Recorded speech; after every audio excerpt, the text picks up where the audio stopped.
What's going on, people? It's Flight Sports TV. I appreciate y'all for checking in with me, man. Y'all get in here, man. Hit that like button, man. Listen, like always, man, I got a crazy topic. I want to rehash some old shit. You understand? There's a lot going on, man. I want to talk to the people about something that's gonna continue even into this contract situation when he actually signs. A lot of these remnants will still be coming to pass. I want to bring awareness to people that pretty much Lonzo Ball had a slow start to his career. I mean, that's evident. I'll be the first to admit that Lonzo started his career slow. That's irrelevant, you know. But at the end of the day, it's almost like being cast as a dark cloud over his career. You understand? And I don't really like that because there's many players who didn't get start off their career the way maybe you should have. I don't give a damn if you a second pick, what pick. I don't give a damn. There's many players down in the line who have started their career slow. And then, like I said, it seems like the media, the national media, the critics, all the BS motherfuckers, they just come in here and just pile it on Lonzo Ball. And it's very disgusting. And I don't like that. Like I said, we know all the politics of what happened from season to season. But even in his Los Angeles career, like I thought his rookie season, like I said, it was derailed by injuries. But when he was on the floor, minus the first couple of games, and like I said, the second game, he went up to Phoenix. And, Devin Booker was on that roster. He went up there and just tore the house down. That was the second game of his career. The man did win Summer League MVP, but that's Summer League. But nonetheless, like I said, he got off to a slow start. He had beautiful games in the Garden. He played against the Spurs. Well, a lot of teams he played well. Second year, I thought he did the best of his ability. Because the second year, like I said, you had LeBron James there saddling him. You understand that roster was just completely flipped all over the damn place. You understand? It's Flying Sports TV. Man, it's crazy, man. Like I said, all of the media critics, they just talk crap. They talk shit. They can't shoot. Even people that roll up in this chat, you'll hear them. Oh, yeah, Lonzo can't do this. Lonzo can't do that. But like I said, they're not really watching these games. Because if you were, you wouldn't be regurgitating old bullshit. A lot of times you'll hear people just rehashing old politics. You understand? Like talking about he can't shoot, he don't hit a free throw. What kind of point guard? But he actually improved on all of those things. I actually liked what my man what's the dude name Shannon Sharp. Shannon Sharp. He always capping for LeBron James. But what I will say is something is brewing with this whole LA situation because you had Shannon Sharp go crazy on national TV, and that usually don't happen. When he started talking crazy like that, he got inside LeBron information. Whenever you see Shannon Sharp acting a damn fool, and it's usually involving the Lakers, it means LeBron James want to push something. Him and LeBron James are closer than y'all think. Trust me, I'm pretty sure he communicating with LeBron James, like I said, frequently. LeBron sending bottles for his birthday. I mean, there's a lot of politics. So for that dude to come out and pretty much like big up Lonzo as much as he did, talk about all of his improvements. Like I said, he's pretty much done everything that Ben Simmons hasn't. You understand? We all know this. Like I said, y'all get in here and hit that like button, man. Hit that subscribe button. It's Flight Sports TV. Join the conversation, man. It's very interactive over here. You know how we do here at Flight Sports TV. I didn't want to give a current topic. I wanted to, like I said, I want to rehash some old BS. You understand? Because I'm just disgusted at what's going on. You understand? Even in his contract year, the man should be getting Ben Simmons money. You understand? But unfortunately, it seems like Lonzo Ball might have to take a little haircut in the pockets. You understand? That's very disgusting. Lonzo Ball need that Ben Simmons money. You had people up here trying to count Lonzo money on these ESPNs. They was talking about I see Lonzo getting the 3 years. What did they say? 60-something million or something like that. I mean, that is they talking about some type of short deal. A lot of people do see Lonzo taking a short deal. You know what's so crazy? A lot of people hate on this dude. His name is Lonzo is trash. Like I said, he's just butthurt. Like I said, he was rooting for Lonzo. He got off to a slow start in his career. It seemed like the wheels were off the tracks, but Lonzo has put the wheels back on the tracks, and it's rolling now. Goddamn it, you understand? So like I said, a lot of people, they're not evaluating the entire situation as a whole. You understand? But what I want to say about this dude Lonzo is trash is this. He stated that Lonzo Ball needs to take a pay cut and go to a contender. A lot of people give dude flack. I was thinking about that today, early in the day. Hold on, wait a minute. This dude Lonzo is trash, might be onto something. Because that's what it seemed like it may happen. Because if he go to the Lakers, that is a contender. And number two, it wouldn't be for the most money he possibly could have gotten. Because the Lakers, you're a Rich Paul guy. LeBron is running that organization. Let's be quite frank here. You understand? LeBron James is going to help negotiate a team-friendly deal for Lonzo Ball. Where maybe he get a little less than what he expecting.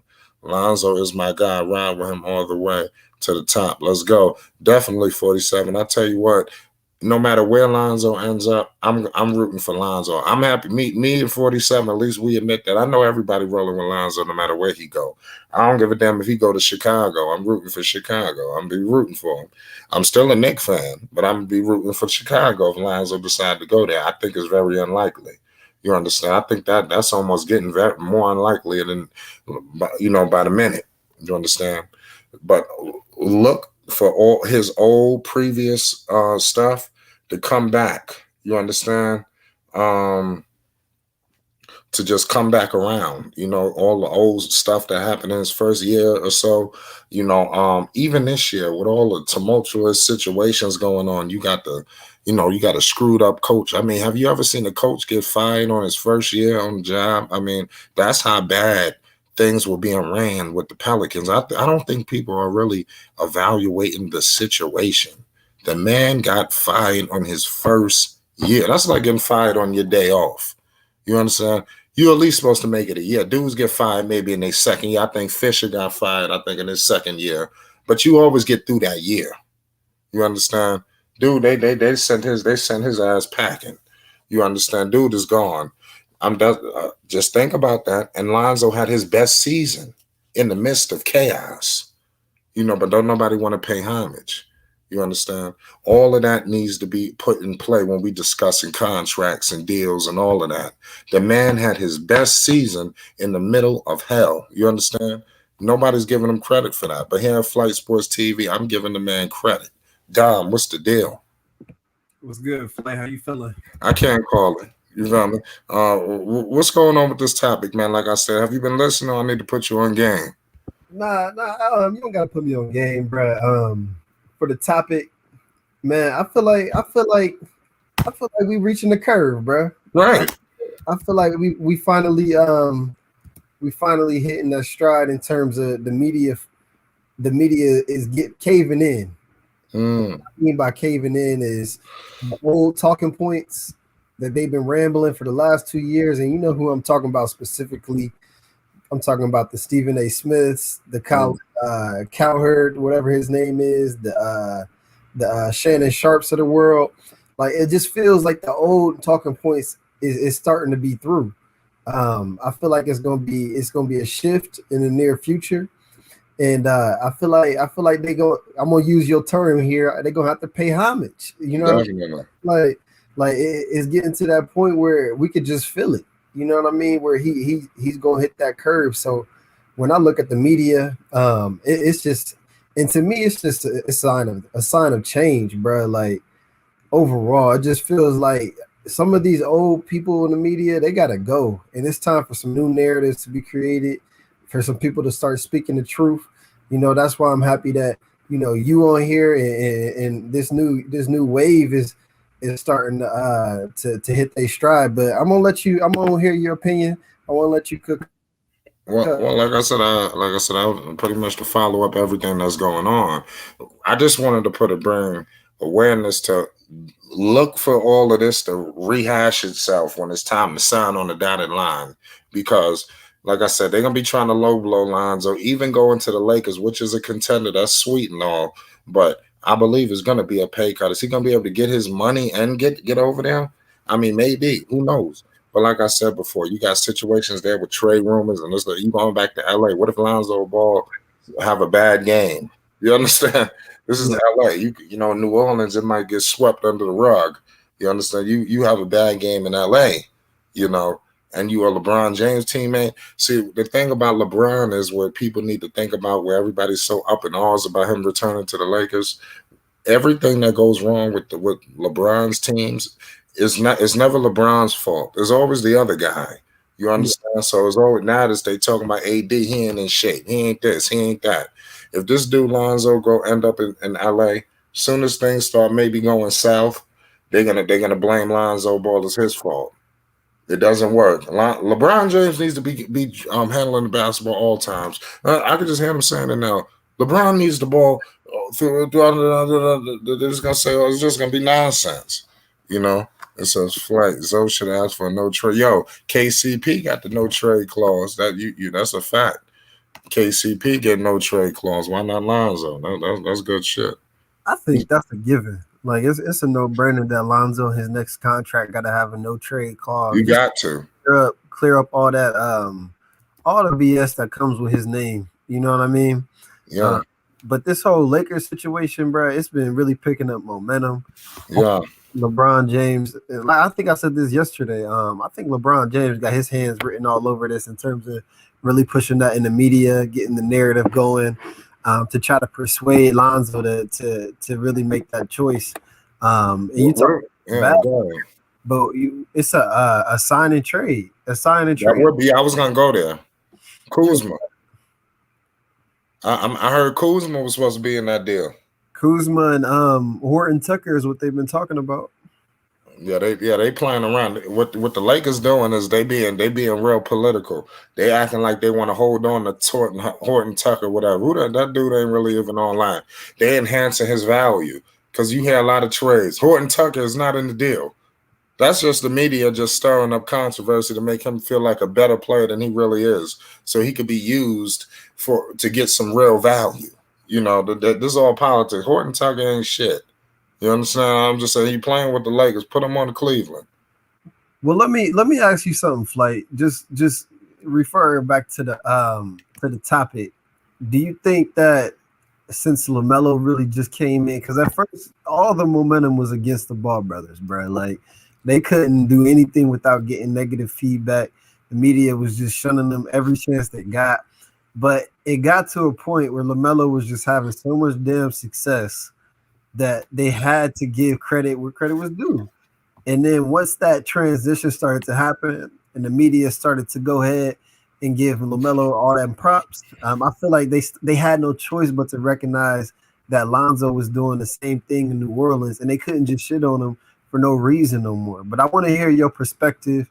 Do you think that LaMelo's success has really shifted helped shift the narrative towards Lonzo as well?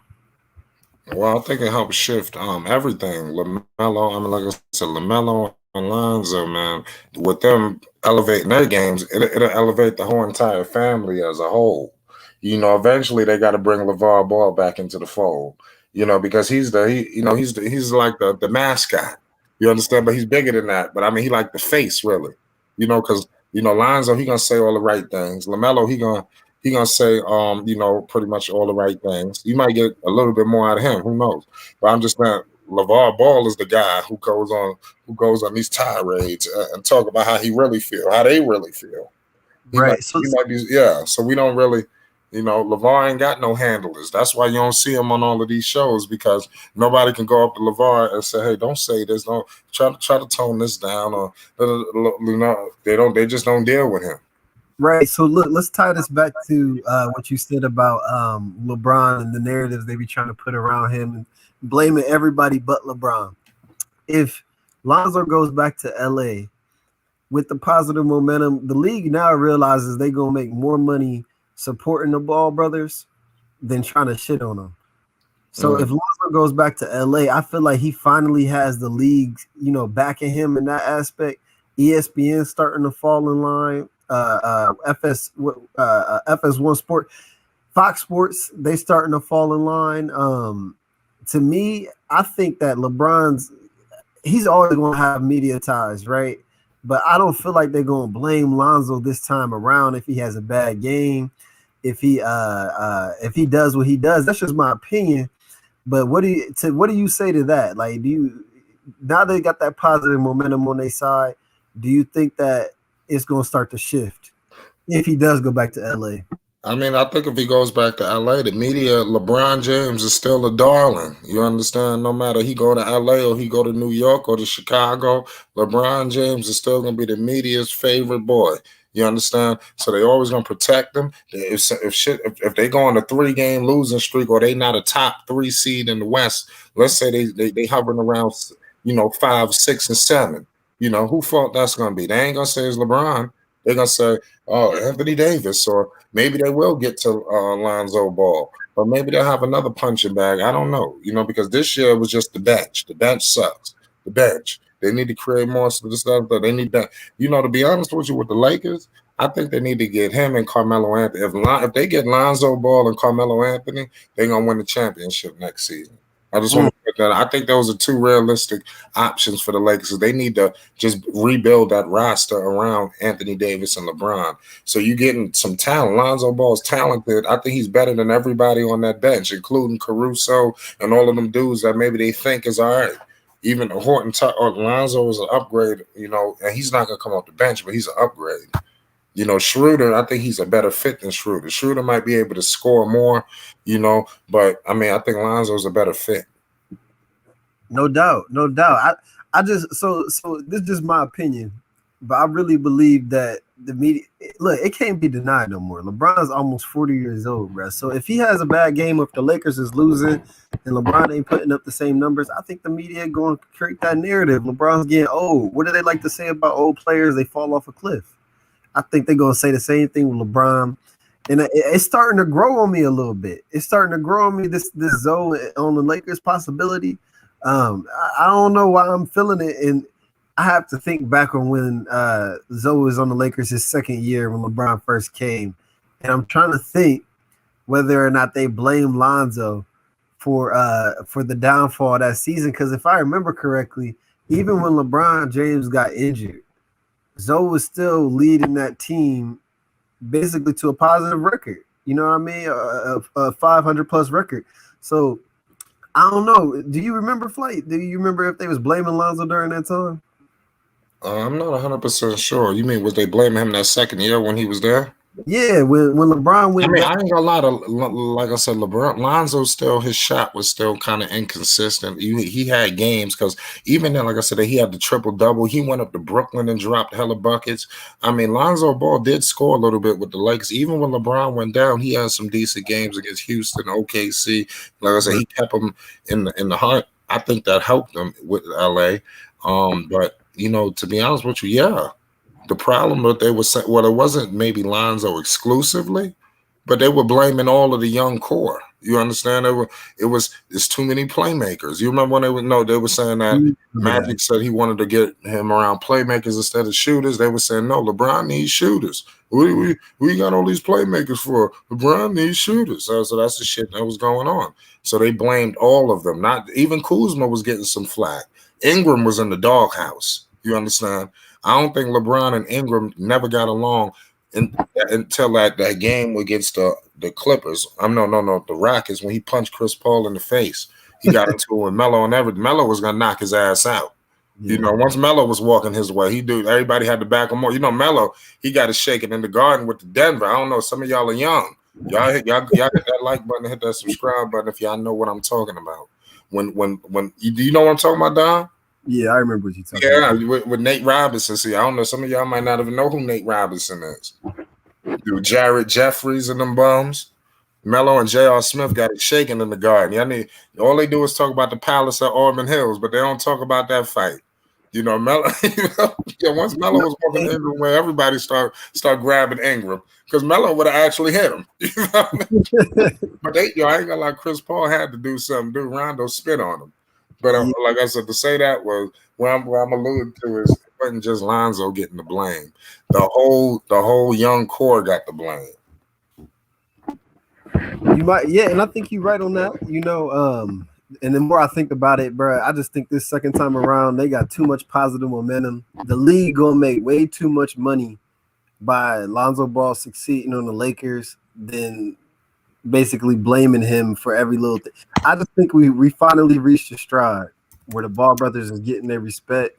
Yeah. love from the media, but we're gonna have to see. We're gonna have to see. It's always gonna be haters, especially when it comes to Lonzo Ball. So I'm not sure. Right. Yeah, we gonna figure this shit out, man. I mean, this is gonna be one of the most trickiest things. But like I said, if he did join them, who knows? The media, they got another punching bag now with what's his face, Anthony Davis. So like I said, when things go south, who knows? They might blame Anthony Davis. So we don't. So I don't know, but LeBron won't get the blame. Even when they lost in the finals. And he didn't even really do well. Not the finals, when he lost in the playoffs against these dudes. They could have did a little better than what they did. I know Phoenix was nice, but I mean, they lost some. What did they lose in 5 games? No, 6? I forgot how many games they lost. But AD went out. That was time for LeBron to step up. Hey, Flight, I'm gonna get with you later, bro. I just wanted to drop a couple of drop my little 2 cents on the topic. Appreciate it, Don. Sure, I'm gonna leave on this note. Hey, look, 2022, Lonzo Ball gonna get his respect no matter where he go. The media gonna have, like you said, I'm taking your phrase. They're gonna have to pay homage. They making fools of themselves if they keep shitting on him, and he's out here killing it. Especially Stephen A. Smith, especially Shannon Sharp, especially Colin Cowherd, his punk ass. Hey, look, they gonna have Colin Cowherd. That's the name I wanted to know because he violated yesterday. He was the most disrespectful. I want everybody to go look at Colin Cowherd, what he said yesterday when they were talking Lonzo Ball. The arrogance and he was just devaluing him. It don't make no sense. So look, all I'm saying is next season it's gonna be a shift. Mark my words right now, and I'm gonna go ahead and slide down on that note. Yeah, man. Appreciate Dom coming on the show, man. Listen, anybody want to join this conversation, y'all could, man. I don't want to hold the people too long, but I mean, if we talking, we talking. But like I said, Lonzo Ball, man, it's slow start, man. It ain't gonna never really go away. The media is always gonna hold us over him like a black cloud. I'm just pointing that out. When it's time to sign that deal, even when they go back to LA, is it going to be better than what happened last time? Is it better than last time? Is it better if Lonzo start off the season with a bad game, which I doubt he's going to have? Because I think the thing now with Lonzo Ball is I think he just knows it, sees it. He just feels the game a lot better now. You understand? His shots, everything is a little bit more just right. He takes the right shots. He mixes up. He mixes things up.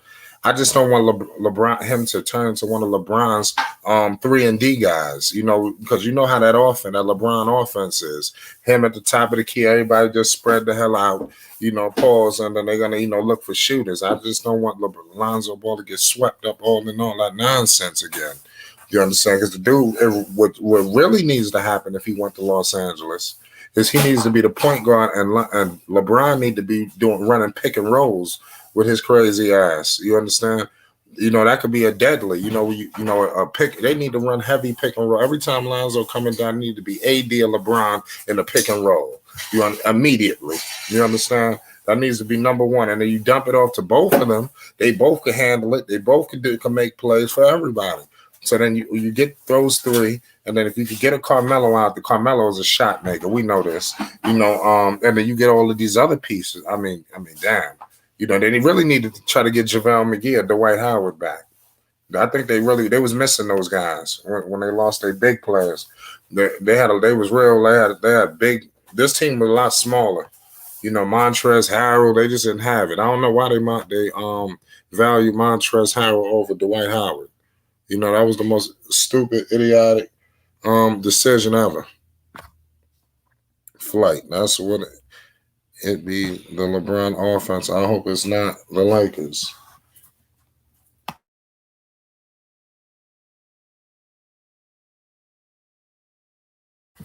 Yeah, shout out my man Trell in the building.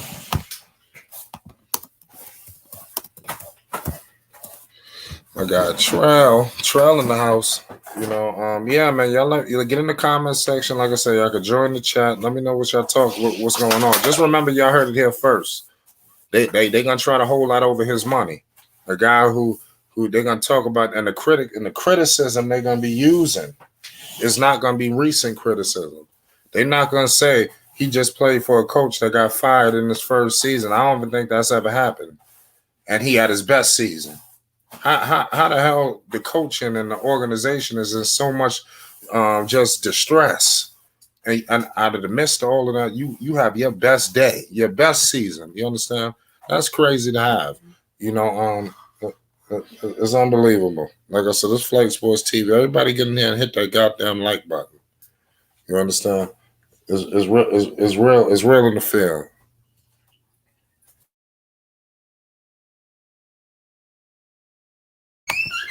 Shout out my man Trey. It says LeBron can't be doing that system in the late 30s. The article said he would go. Let's say he would go from power forward position. He will though. Will he though? Yeah, I think that's a joke. You know, we need to like I just said before in my previous video, and I'm gonna really like dive in, pause into that whole situation because that's a video for a whole nother day. LeBron James, we know this dude. He's a businessman. He's a company man. You know, he acts like he wants you all on the squad, but once you get on that squad, you see what happened with D Wade. They sent D Wade ass back to Miami. You understand? So it's a real tricky situation when you're dealing with LeBron James. Lonzo can't go to the Lakers in my opinion. Shout out SMG Cash Out. Y'all need to go hit up and subscribe to his channel. But yeah, man, that I know you want him to go to Chicago. Me personally, I don't give a damn where he's going because that's the team I'm gonna be running with next season, along with my Knicks. Knicks first, but you know, I'm gonna be rolling with my whatever team Lonzo go to. You know, but if you look at the Pelicans, I want to talk slightly for a second about the Pelicans, not too long. If it was a sign and trade for Kuzma going back to LA, I know it'd be more pieces, but Kuzma would be the, you know, would you start to look at this roster now? Now look, get crazy. Willie Green gonna have him a little team.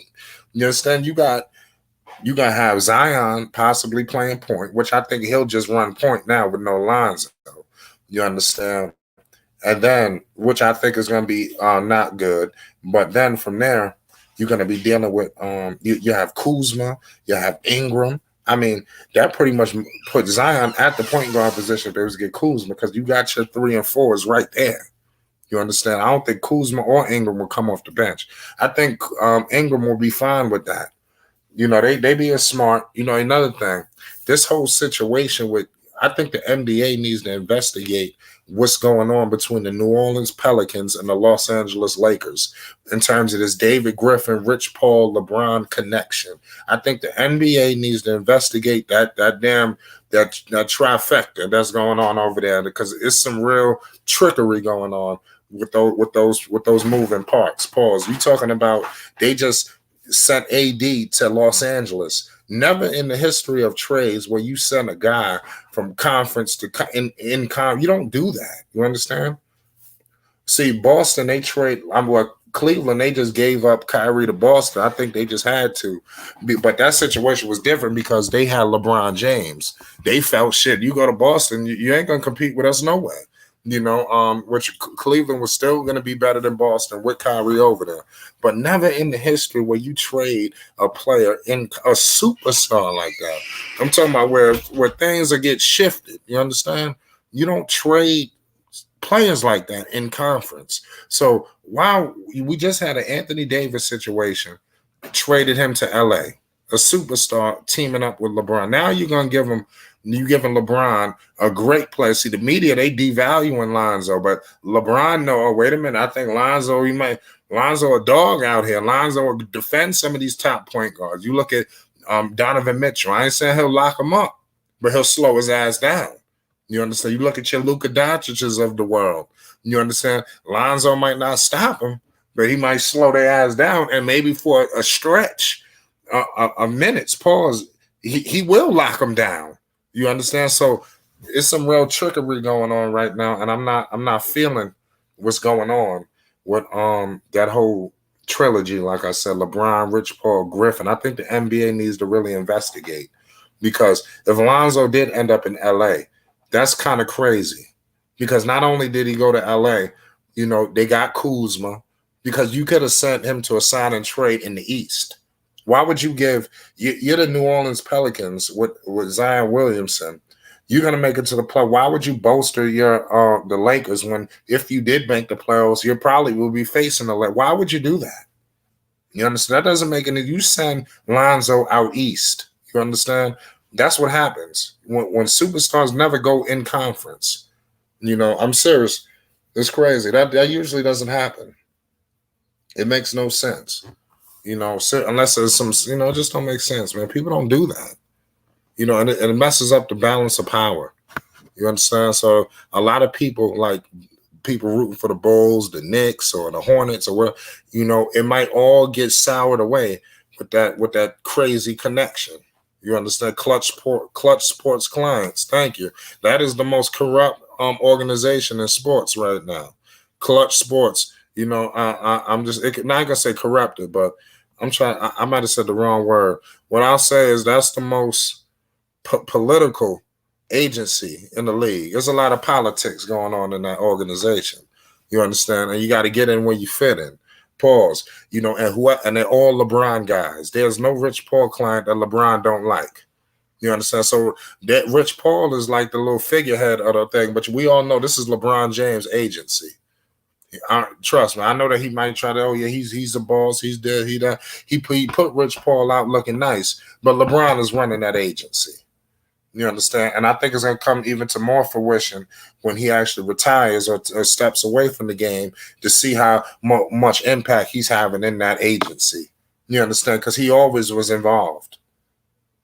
You understand? There's a lot of tricky stuff going on. You notice Rich Paul guys never go to teams that could be direct rivals of LeBron James. You ever notice that? Rich Paul never sends a guy to the Clippers. Rich Paul ain't gonna send a guy to Phoenix. You understand? Rich Paul ain't gonna send him to teams that's a direct rival of the Lakers. A lot of Rich Paul guys go to teams that's really non-existent. You talk about my man Draymond. They're not doing nothing up there in Golden State. You see how LeBron James just swindled his ass. You understand? They was like enemies. See, the game ain't the same like how it used to be. It used to be people when the game came on. I even came up in that time period. When LeBron was in Cleveland the first go around, it was teams that really hated each other. You understand? It wasn't just It was real beef. You understand? It wasn't we cool, we work out with each other, and then we step on them. No. These dudes ain't like each other. And when they stepped on the floor, they tried to kill each other. You understand? That doesn't exist too much in the game. So when we do see stuff like that, it's nice to see. You understand? But yeah, man, LeBron James, man, there's a lot of trickery going on. And he's the most political guy in sports. You understand? You screw LeBron James over, he can make your NBA career a living hell. As Delonte West. Now, Delonte West was a problem. I know a lot of people think Delonte West was, but he had the Warriors Cavs rivalry. He wasn't signed to Rich Paul yet at that time. When during that Warriors Cavs rivalry, they didn't like each other. They ended up getting cool. He signed with the agency, and then him and them, they doing videos and stuff. That's disgusting. You understand? The Warriors Cavs rivalry was cool, but it could have been 30 times better because number one, those were nice guys. It was really Draymond the one stirring up shit. Klay Thompson a little bit too, but it was really Draymond. You understand? It's crazy. My man Rave Kingdom in the building. That dude, like I said, LeBron is very strategic. We talking about the most political man in sports, y'all. Strategic. He got the NBA players on lock, the media on lock. You understand? If you even say something wrong about LeBron James, not only do players may come to his defense, you got media personnel coming to his defense, and before you know it, you screwed all the way in the game. LeVar Ball had full access the first year with the Lakers. He had no access on the second year. Who do you think cleaned that up? LeBron. See, another thing about this situation, LeBron James ain't the most loved in LA. I know that he won a championship, but they so entrenched with Kobe Bryant, and that's a very good to see. Like LA fans, Laker fans, I respect the hell out of them because they live and die with their guy. You understand? Kobe ain't the best player to ever play the game, but they believe it. Not only do they think it, they believe it. You understand? You got Laker fans believe they gonna live and die with Kobe. You understand? It's just how it is. Even delusional at times. Even before his passing, God rest his soul. You understand? Prime time. While LeBron James won't take a pay cut to get Zoe. Well, the deal already signed. LeBron James already signed his deal. You know, so to take a pay cut to get Zoe. I don't know. It says Kobe is most loved. Yeah, it's disgusting. Well, it's not disgusting, but it's just like some Laker. Even when I was growing up before Kobe had passed away, I was in school or whatever, and I was a LeBron guy, and it was LeBron versus Kobe. LeBron, I was like the talk of it. That was it. You understand? You know, so they had even at that time, LeBron James was religiously shitting on Kobe Bryant. You understand? I swear to God, every Christmas day, LeBron went in there and blew him out by 20 plus. You understand? It wasn't one Christmas where he went in there and blew him out by 20 plus. It was crazy. It says Laker fans don't love Bron. Laker fans don't love Bron. They love Kobe. I can vouch for that. I'm from LA. Shout out Q5. Yeah, like I said, I noticed that today. They don't like LeBron like that. This dude signed. But that's crazy that he even went to LA because he went there for this movie and all of this other shit. But of course, he was going to win a championship. He would have won another championship wherever he went. You understand? But he went to LA for ulterior motives. It wasn't just basketball why he went to LA. Because he pretty much went to LA because they had a cast of assets. They had picks. They had young players. They had a young thing going, with the Lakers. They had, look how many players they let go. They let go of a lot of all-stars, Obviously, they let go of and potential all-stars and potential 6 men of the year and all of that. Because I believe my man, what's my man's name? Josh Hart. I believe my man Josh Hart. I believe he got potential to be a 6 man of the year candidate. I believe Josh Hart is the truth and a half. You understand? He just can't stay healthy. But dude is a knockdown shooter, and he, going to the he finish. He's a finisher. Going to the rim. Pause. But I mean, it's just it's crazy. This they let go of my man. Obviously the cast over there. They let go of Julius, who became an all-star. They let go of Jordan Clarkson. Mind you, when Jordan Clarkson was there, they didn't even respect him. See, the thing about LA is, like I stated before, the people that's been rocking with me from the beginning. LA don't develop no talent. You understand? So you got all this talent. You understand? And it's like you devaluing them. Even Laker people like, and it's so crazy because the Lakers got such a historic franchise. You'll have former Lakers who are like, Hall of Famers talking about these Lakers, you remember that shit? They're just disrespecting shit. But not realizing you had and the BI, you had a cast of young talent that would have blossomed into future superstars. Now they would have had to pay him eventually, so that would eventually broke things up because dudes got to get paid. You understand? Eventually you would have had look at all these guys. They would the Julius. That's what they let Julius just go. Because they wouldn't have entertained in his kind. See, Julius would have had to get paid. BI would have had to get paid. And all of these guys they had on their rookie contracts. So the Lakers were getting over. Every time it's time to pay a young player, they just cut ties with them. If they're not a superstar, they probably don't really want to pay them like that. They let go of too many superstars, man. Future stars. Seriously. The Lakers just pissed away talent.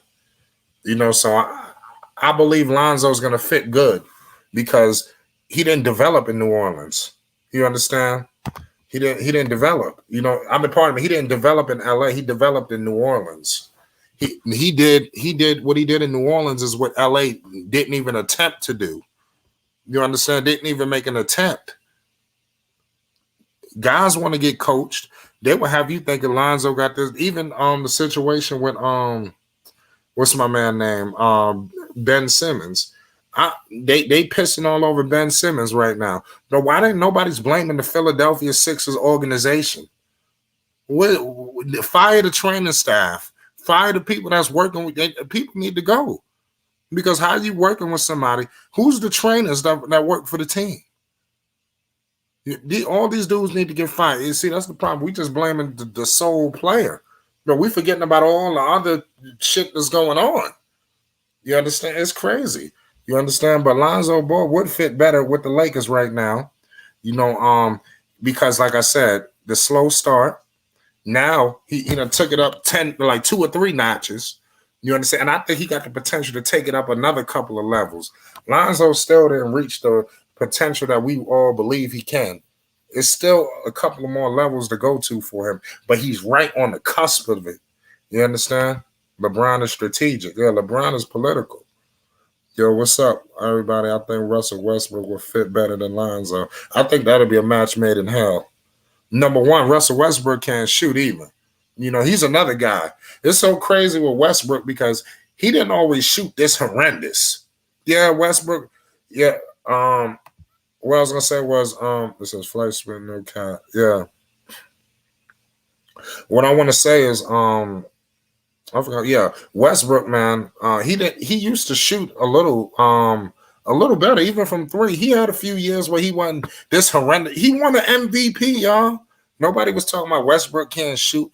Westbrook had a sudden decline. I'm talking about just dropped. You understand? Just I don't know what happened. You went from MVP to okay to you just what the hell is it? Who the hell is this guy?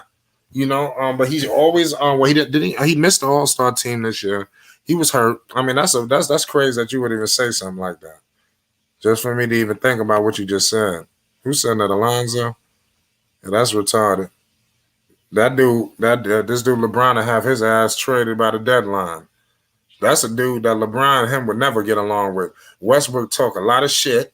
See, what I will give Lonzo is I believe Lonzo's tougher than what people think. You know what I'm saying? I don't think Lonzo just get along. He do got a fiery side to him. And I hope that he displays that the next time he goes to LA. Don't go back to LA just trying to don't pause, but I said fiery side. But I was gonna say was don't go back to LA just rolling with my man LeBron for every little thing.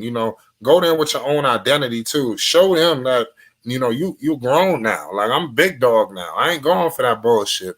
You ain't gonna come in here and just tell me 50 things. I ain't kissing LeBron ass. What I will give Lonzo is he didn't kiss his ass the first time he got there. When Lonzo was there, they was interviewing him about LeBron. What's up, LeBron? He was like, yo, he ain't God. He said that shit. Very nonchalant. What I will give him, they do that, and I like that. It says if he goes to LA, he's not winning most improved or being an all-star. Yeah, that's what I'm saying. The only way that would happen is unless LeBron fed him. And I don't know the likelihood of that happening. I think J&J says, I think once all 3 Ball brothers get on one team, no matter what team it is, you will see not only Zoe's full talent reemerge, but the reunion will unlock LaMelo and LiAngelo as well. Yeah, man, I ain't gonna lie. I want them all on the same team. I'm not sure the chances are good or bad. I don't know. I think, like I said, we ain't gonna know much until we hear maybe it's July 15th. Like I said, free agency start on the 2nd, right? I'm not sure. Maybe even draft night we might hear something. But I think after this series is over with Milwaukee and Phoenix, I think we're gonna hear more things start there because it's gonna be officially the off season. Shit gonna be going. Things gonna be happening. So we ain't gonna know nothing until we get the list of teams, which I think won't come out to maybe the week of, or it may come out early. It may come out a few days before free agency start. What teams he meeting with? Did he meet with any? I don't know if it's tampering. I don't know. But we're gonna find out. You got Kawhi Leonard. He's another big issue. We hearing things with him. Kawhi Leonard could come in here and overshadow the whole shit. It could be good too because it could send teams into a frenzy. Kawhi become available. A lot of teams that you think wanted Lonzo, they might start turning their attention to Kawhi. You understand? The dudes might get sidetracked. Kawhi might have to get signed first before anybody sign Lonzo. That it works like that. The superstar got to go first, and then everybody. That's how shit trickle down. Every once in a while, maybe Lonzo might be able to get out of that because the team might really just say, "Yo, we want him. Let's pay him." But like I said, I'm rolling with the Knicks until, and like I said, the Knicks got to show me that they not gonna that they're gonna go do this BS with Colin Sexton. When they trade for Colin Sexton or whatever the hell they talking, then I'm gonna let the New York train go. But until they do it, then listen, I believe Lonzo is in play for the New York Knicks. I don't give a damn what nobody say. We over here regurgitating the Lakers. We talking about the Bulls. We talking about this one, that one. And I'm telling you, the Knicks is a shoe-in for Lonzo Ball if the Knicks is serious.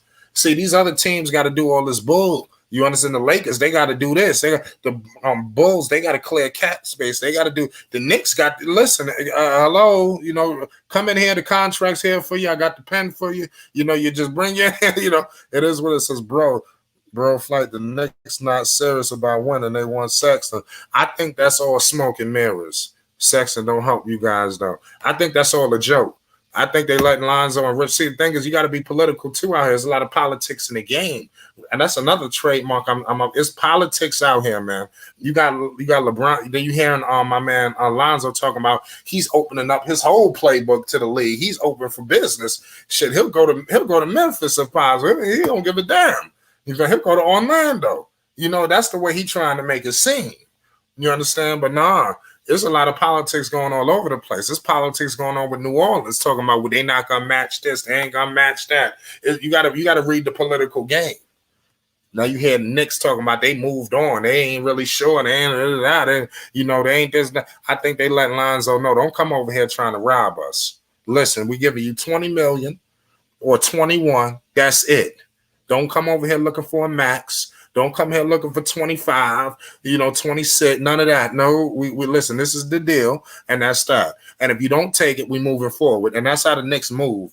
And that's how they move, man. The Knicks is moving like a competent organization. They're not going to break up the bank or give up the house for nothing unless it's a mega superstar. You understand? So the Knicks will make a play for Lonzo. If Lonzo start acting funny, they'll just move on. That's how the Knicks move. You understand? That's how they've been moving these past couple of years. They'll just move forward. They're not going to overdo themselves. New Orleans playing, they matched 18 to 20 million. I don't believe that. See, the problem with New Orleans is they're in a small market. Even I'm not sure if they would, even like I said, even going over the luxury tax, teams do that, but they only do that to if it's a real contender. You're going to go over the luxury tax for young developing players that never made the playoffs, which is not all, all of their faults. It's all of their faults plus the listen, there's a new coach in New Orleans every year. Shout out Dave James. There's a new coach in New Orleans every goddamn year. You understand?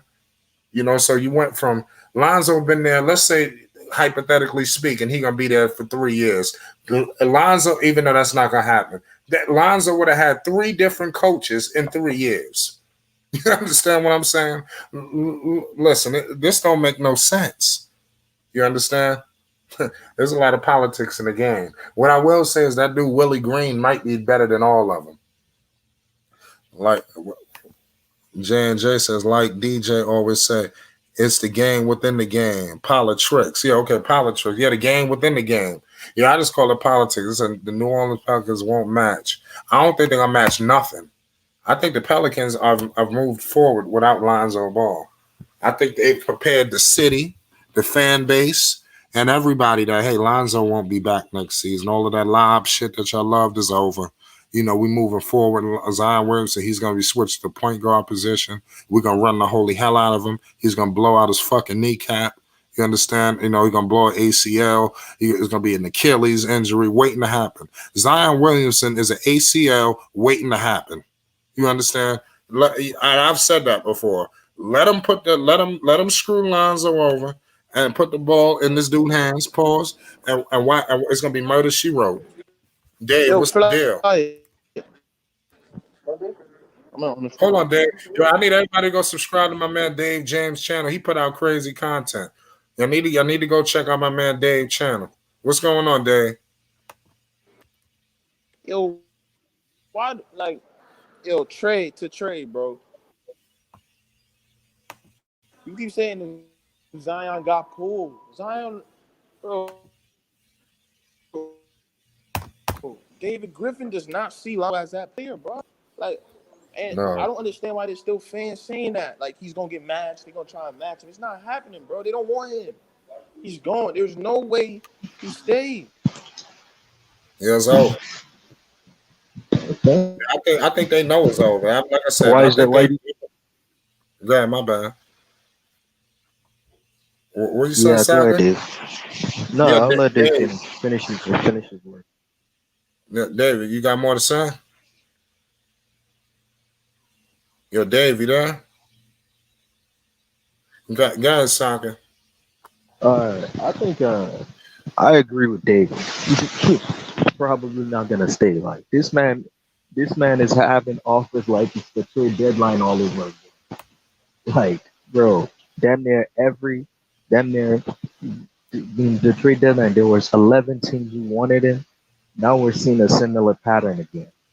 Though we see like multiple teams, the Bulls, the Knicks, the Lakers join the conversation. So it's like we need to know now what Lonzo's decision is, but we will not get to know that until free agency kicks in because players have 3 days to prepare and get their shit together. So in my advice, if I'm Lonzo, I'm gonna go to the coach that would let me play my game. I don't care about if he's gonna take the ball out of my hands. Just let me play my game the way I know how to do. Like that is facilitate, distribute. That's the thing. Like, yeah, with the Lakers, Lonzo will get to do his job, but with LeBron trying to dominate possession, I'm not sure about that. So it's like 50-50. I mean, it is what it is, man. Were you 50-50 about what? The Lakers. Okay. Do you feel like Lonzo gonna get the blame of everything? Are they gonna finally find a new punching bag and relieve pressure of Anthony Davis? I think he'll do the same thing.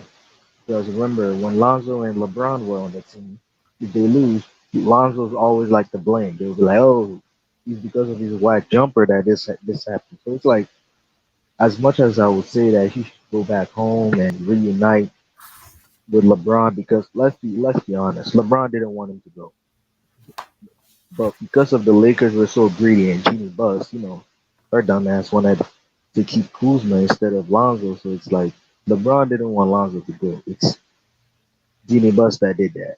So it's like w- at this point, they have the chance to grab back the guy that they pushed out because Lonzo has gotten better at shooting. So you can use that to help LeBron and it will relieve pressure off AD because AD doesn't have to be a sharpshooter all the time. And it's all about Lonzo and LeBron in the perimeter. That's a fact. What you think about do you think Lonzo Ball, his slow start to his career, do you think that critics have gotten over that? Because it seems like it always comes up. Pause. I think Lonzo did had a slow start because let's be honest, let's be real with ourselves now. Because Lonzo did had a slow start from the jump. If you look at his summer league, he was he was terrible at first, but the moment he got the hang of everything, it led him to a summer league MVP. We saw the same in the NBA. He started with 3 points against the Clippers, and next thing you know, he started improving. Because the thing with that another thing I don't agree with the Lakers is Frank Vogel. Like Frank Vogel is another Luke Walton. Like it's just sad how it is. Like Frank Vogel is another Yeah, Luke but Walton. I think LeBron respects Vogel because what's the name? Basically because they went to war. I don't know, like I said, a lot of people in here, I don't know the age of my guys in here, but Vogel and LeBron went at it in the playoffs with Indiana and Miami. Those are some good games. They damn near had a rivalry going. Yo, Dave, I'm gonna try to get on that Twitter wave. I gotta put me on game about Twitter. I started messing with Twitter when it first came out, like years ago. I think I was in high school or something like that. This how long ago Twitter, and I just rejected Twitter. I thought it was stupid. So it's like I don't even It know. was stupid, man. I You don't don't even. want I to don't be even with like. Twitter I like don't that. even. Yeah, yo, it's so crazy. One of these days, I'll let you. I don't even be liking cameras and like even like my personal. Like way much more comfortable just doing this what I'm doing right now. Like my personal life, I don't be up there taking selfies and shit like that. Like I don't be going out to Okay. lunch posting my food and all of that. I don't do that. I didn't really, it's crazy. They said, yeah, man, it helps your channel out, bro. Yeah, I'm gonna try to go on Twitter. I'm on the gram now. I'm working on the gram. Twitter is good. Twitter is good Yeah, because it actually helps you spread your channel. Twitter, okay. The gram is not that big. So I'm gonna get on Twitter now because it's like I'm gonna create one. It says for you too. Okay, Twitter's the way. See, I gotta Twitter is the way for you put out the tweets and shit like that. The pit, just what I would normally do on Instagram. You don't need to do that. I don't know. I got back to the topic. Evaluate the situation, but yeah, man. Nonetheless, man, I gotta get on. I'm gonna try to get on all of that. Pause. Let's get back to the topic. The channel regardless because it's the people. When you got the people, it's gonna upgrade regardless. I look right now, Flight Sports. I ain't shit without the people. I want to shout out everybody that's rocking with my channel right now. Flight follow beat writers from the teams I am. You get instant news with Twitter. Okay, I got you. I be getting instant news already. I got Bleacher Report, ESPN, all that good shit. But I don't trust ESPN like that. They're just a Sean Network. Who? Even Bleacher Report. Yeah, they just be talking garbage, right? Yeah. They try to stir up controversy. Bleacher Report is their side jab. Yeah, Bleacher Report. I'm gonna upgrade some of my stuff. Yeah, I got the King Rave in the building. Rave Kingdom, what's the deal? If you want news, you can check out The Athletic. I think The Athletic. Damn, what's that on Twitter? It's on any platform. I've seen that before. The Athletic. I don't think I'll be following it like that. I just be looking on Bleacher Report, ESPN. I got all of that stuff on my phone. I can't. Listen, when news coming out, I know what's going on. But Rave, what's the deal? Man, some people and y'all was already talking about it. Let me tell you something. The Lakers, I'm gonna be honest with y'all. The Lakers was still with the old narrative of Lonzo couldn't shoot. Because you could tell when they finally found out that Lonzo was actually shooting 38%. Now they're like, oh, Lonzo can shoot. And what people remember, Lakers had no issue with Lonzo passing the ball or grabbing rebounds or playing defense. Hold on a second, Church Rave. Yo, SMG. I'm telling you, man. I'm gonna smoke you on that 2K shit. Yeah, I'm telling you, your time is coming. I'm telling you. I don't really fuck with 2K like that. 2K has been a what should I do? Real. And I ain't lacking on nothing. I got everything. I got Xbox. I got PlayStation. I'll even pull out the Nintendo Switch for my son. Listen, I'm not lacking. Yeah, being a wasteland, my brother. Wherever y'all want to play at Flight Sports, we right there. Pause. Yeah, let's go. He cares a wasteland for real. Like, all right, so like people can correct me, but if I'm not mistaken, the only Lakers issue with Zoe was shooting. Yeah. Now that they find out that he can shoot, don't be surprised if they do everything in the bag to go get him. Whether it's money, LeVar could come back to the stadium, whatever they got to do. Because at the end of the day, I really feel like they wanted Zoe in the first place, but the deal had to be made to get Anthony Davis. You know what I'm saying? Right. Regardless. Now he can shoot. That's really the Lakers was waiting for Zoe to shoot, but they didn't think he could do it with that ugly jump shot that they called it. They call it ugly. I don't call it ugly. If the ball go in, the ball go in. Anyways, but they seen that he actually changed it. Because listen, if you go to the Lakers, literally, if you go to the Lakers comment section about Zoe, they still on the old narrative that he can't shoot. I read some of the comments. You're right. Yeah, I read some comments like, bro, why would we get Lonzo? He can't shoot. Like, nigga, did you not know that Lonzo is shooting 38 and 39% from three? He can shoot now. So and you know what's funny, Ray? They still throw them sneak disses. Like it'll be like, oh, he was able to fix that whack jumper. I'm like, yo, Ray, the funniest thing is that I learned that jumper. I need to run outside real quick. All right. But yeah. The funniest thing is that he fixed the jumper and they still throw sneak disses at him. So I'm not like funny when the critics will never go. That's the thing. If Lonzo improves, also set the bar high. Like I read an article recently, and what's funny is that they were contemplating on either they sign Lonzo or Carmelo. The funniest thing is that they were like, "Oh, Carmelo improved his shooting. Like he's known for shooting." But when it comes to Lonzo, it's a different story. Word. Did you know? Lonzo on Instagram just posted that they went to Clutch Sports event in LA. No, You see it? no. Oh God, I didn't see that.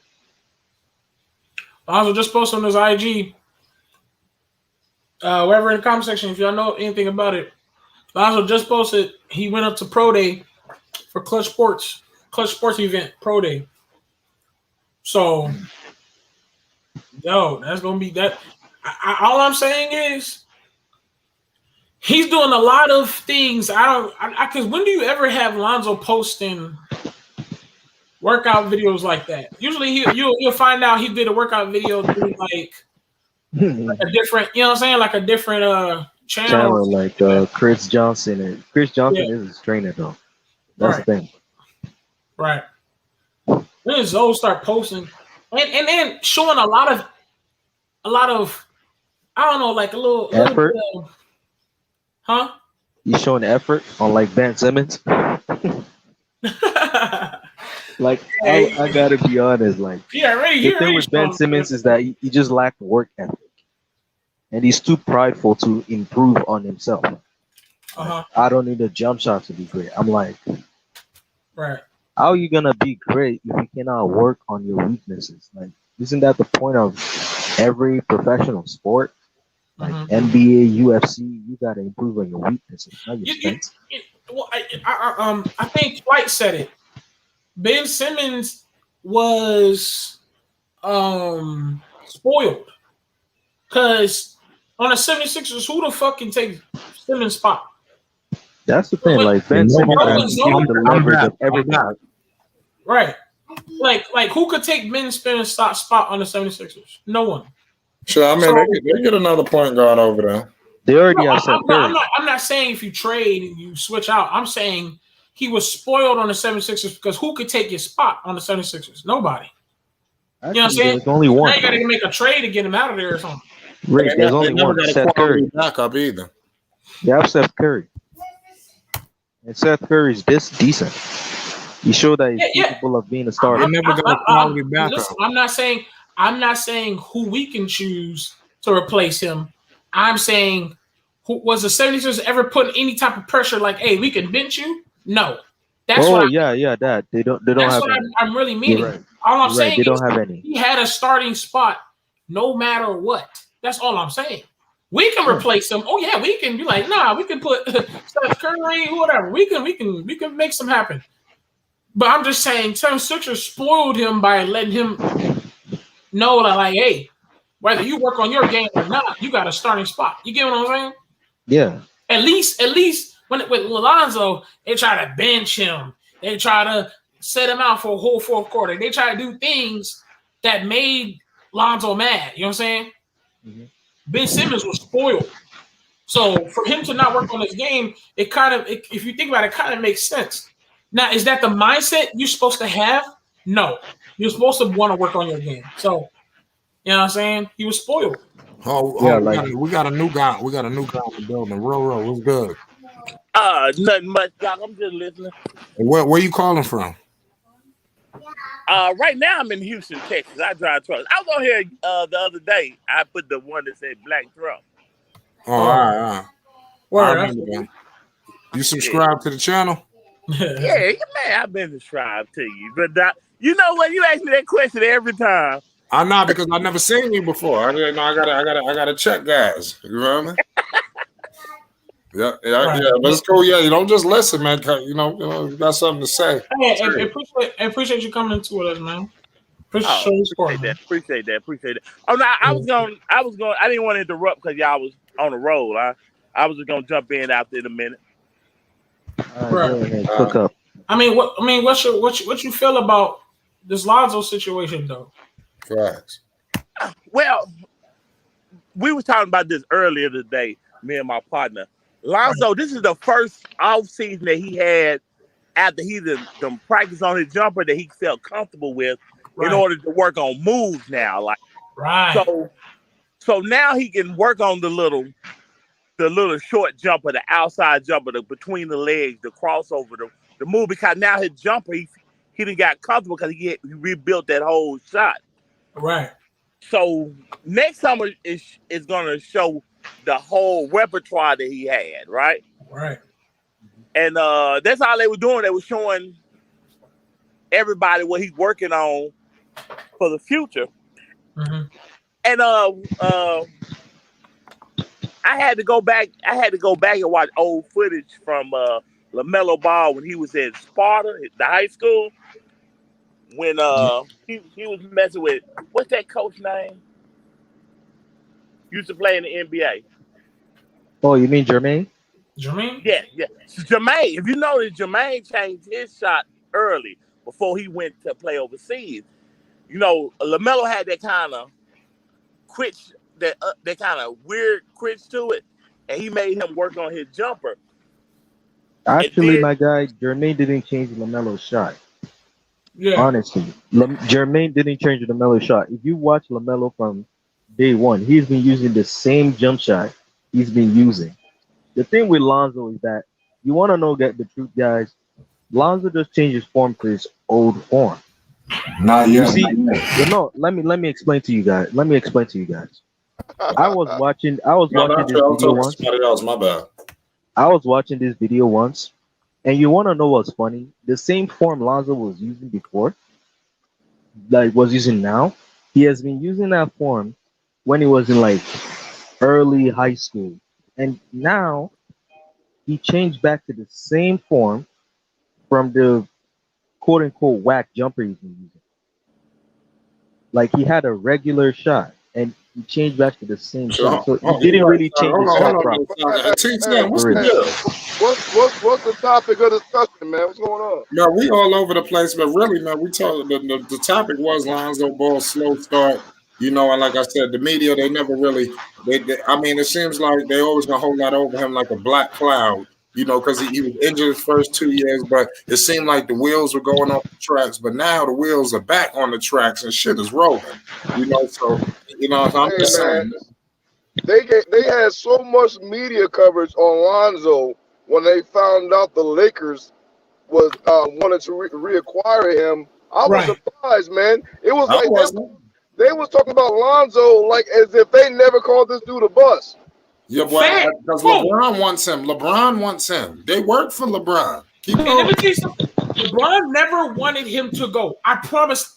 I'm not. Rafe, I've said that earlier. LeBron never wanted Lonzo to go, but you got to understand contracts too. Let's be real. No, that's what I'm saying. They had, in order for the Anthony Davis to happen, Lonzo had to go. And I understand that. But see, what it was New Orleans would. I can just about guarantee.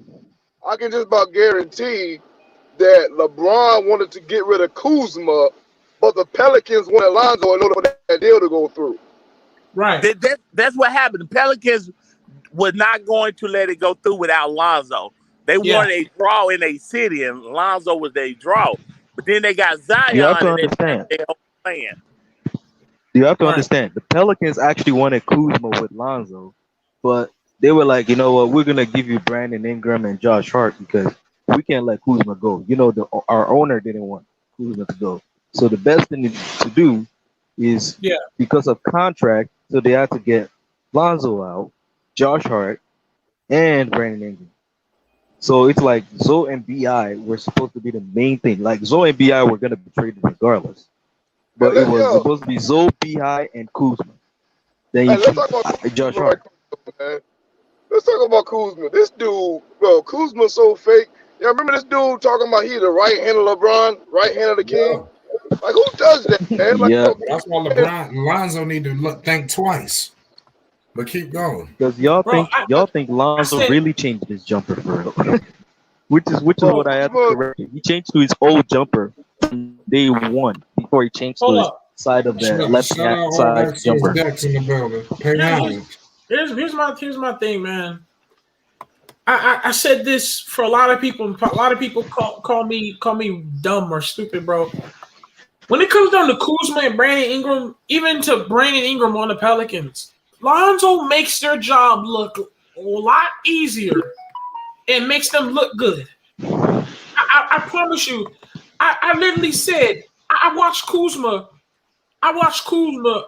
not even involved in offense. I would watch Lonzo find a way to give him a wide open cut, and he would make Kuzma cut that Kuzma didn't even see, and Kuzma get a wide open thing. And I remember everybody literally yelling in the stands, going Kuz and making that Kuzma sound.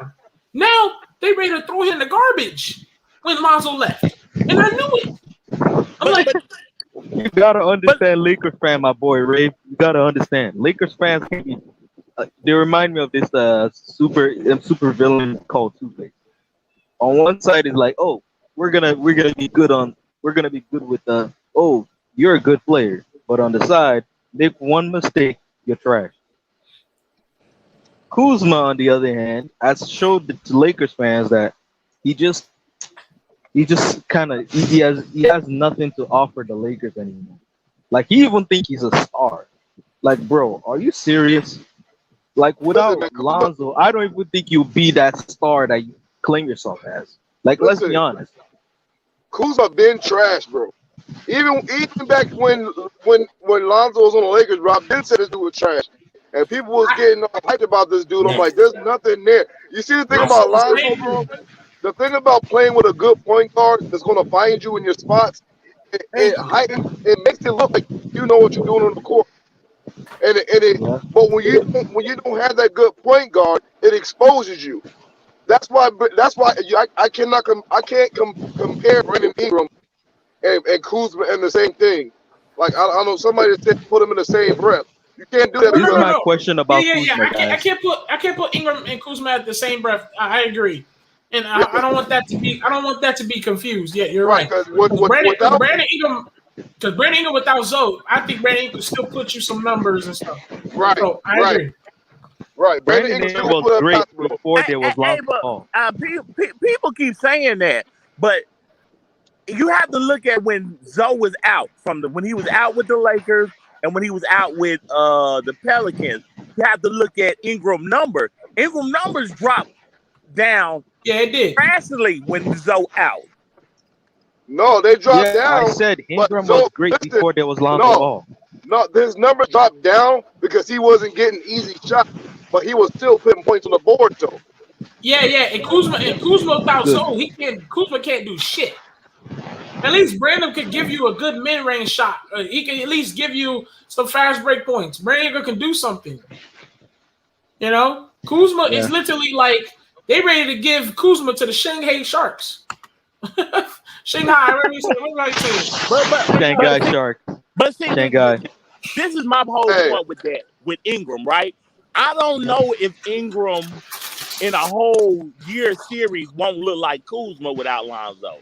Like when Kuzma will be playing, he never even been in the series. On Kuzma. Say it again. He never been in the series. Good. That's the reason why Zion won't out so bad, because Zoe makes his job a lot easier. And he realized when Zoe leaves, he's going to have a problem with this squad. Nigga, why do you think? No. Why do you think? Why do y'all think Bi wants Zoe to still be around him? Because he know if nobody gonna give Bi the ball, Zoe gonna give him the ball.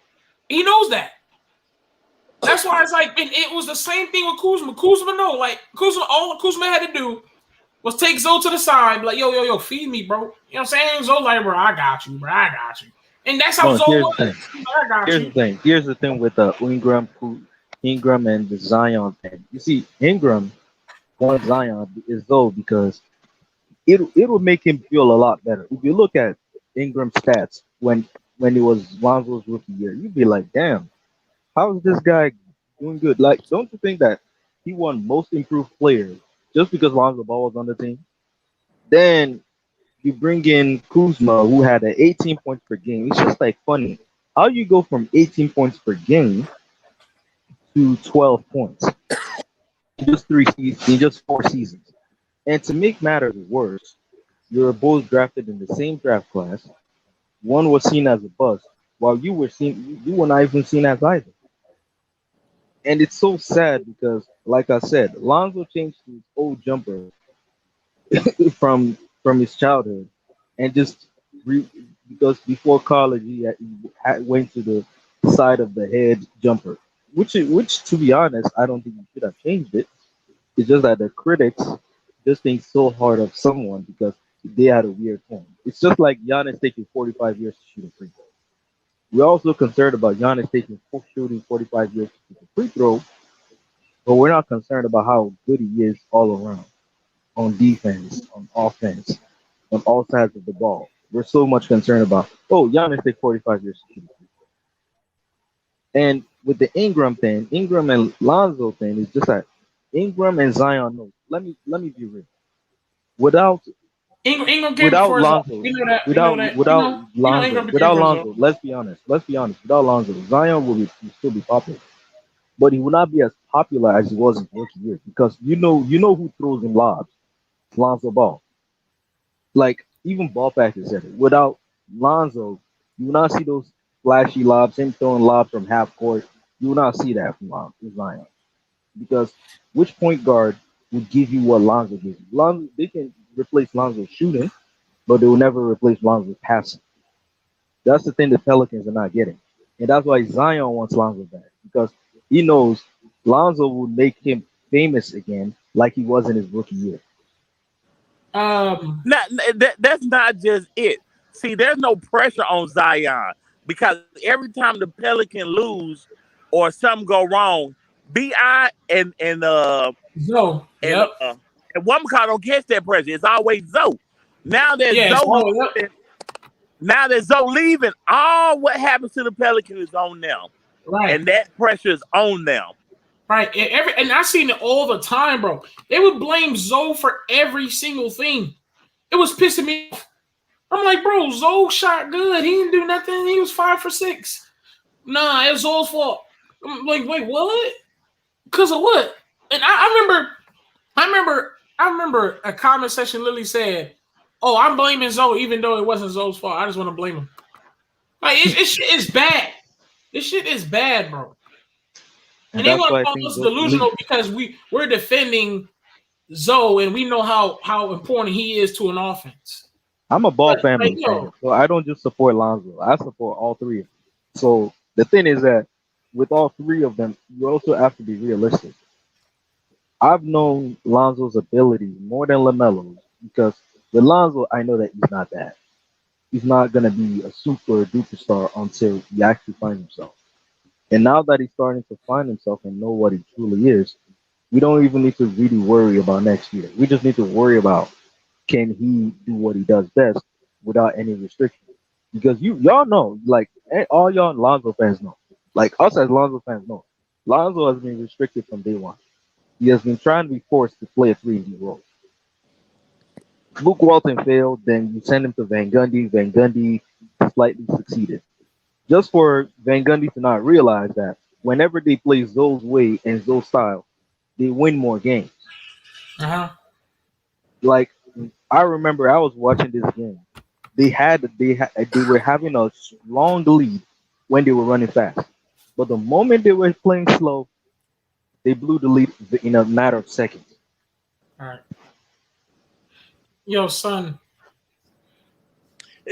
The New Orleans Pelicans always played better when Ingram was out, and it really was Zoe and Lonzo.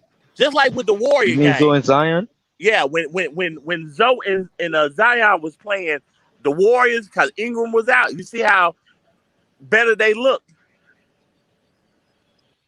They didn't look much better. I mean, they looked better, but they didn't look much better because you still had fucking Bledsoe and Adam being stupid. That was pissing me off. Yeah, but they but were you know they disaster won. without But Zion. you see how you got to see Zoe close out game. That's the game he closed out with that step back jumper in the middle. The step back jumper after coming off the pick and roll with Zion. Yeah, they had to put. Yeah, they had to put. he actually let Zoe play a lot more minutes. So, Right. yeah, I agree. See, let me tell you the difference between Ingram and Zion when they play with Zoe. When Zion plays with Zoe, he lets Zoe do his thing. He knows that because think about it. You guys should know when Zion was drafted, he had no other vet to go, so he had to go to Lonzo. So Lonzo put him under his wing and taught him everything he knew about the NBA. So when they got on the court, Zion knows that Lonzo is gonna feed him the ball regardless. So all he just needs to do is just catch the ball. Ingram, as much as we always say Ingram and Lonzo are best friends, Ingram wants to do what Lonzo does. I want to be the playmaker. So it really ruins the flow of the offense when you have two playmakers on the court at the same time. That's why I feel like Ingram wants to be a passer and he wants to be a scorer at the same time. I wouldn't say passer just because he dishes it out to the center when he realizes he's getting fucking triple team because he wants the ball hog. So I wouldn't say that. I don't even call him a passer, bro. He just dishes it out to the center. I've seen it so much. He's a wannabe playmaker. He reminds me of Gordon Hayward in Charlotte. Because Gordon wants to be, I want to be a playmaker. You have a playmaker. Why are you trying to make the job of the playmaker so hard? That's why I feel like he would look good. He would look good. That's why Brandon Ingram would look good on the Miami Heat. I think he should just leave the Pelicans and go to a team like really. I think the best fit for Zoe is New York. I say LA, man.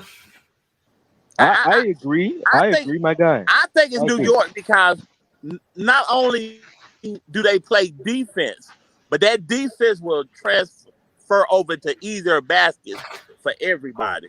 But my brother, you got to understand, Lonzo is a running gun specialist. So which team is willing to play running gun this offseason? The Chicago Bulls. New York, because they got younger players. The Chicago Bulls. Let's be honest. New York, they still want to play that pace and space, the grit and grind offense. Mm-hmm. The grit and grind don't work for Lonzo, man. But that's even with Toronto, we play grit and grind. We play the same way that the New York Knicks play. And it still hasn't brought us enough success that the New York Knicks have. Because think about it. Thibodeau will play you till you dry out. And I would rather as much as I would love Lonzo in New York, I know it's not going to happen because the Bulls are the best thing to get him, and they'll easily get him without actually putting too much effort. They can get Lonzo without losing Kobe White. But the best person to go is Lauri Markkanen. I'm honest with you though, Lakers. I don't think Chicago is good for them because there are too many young boys who don't want to get on that defensive end. That's a big headache for making a playoff or winning a championship. Is that defensive end? New York is built for a run in the playoffs. Especially because also understand but Lonzo would get all those players easier shots and in better position for them to go farther. I mean, I believe that's the perfect fit for them. Okay, here's why I feel like and that's why I feel like the Lakers, because at the recent news with the Lakers, I'm thinking about it more. More I think about it, the more I'm staying with it. Like the Lakers should get Zoe. And I say that because for the longevity of the Lakers franchise and the longevity of Lonzo's career. Here's, for example, this is a different Lakers team. This is a different Zoe. What does that mean?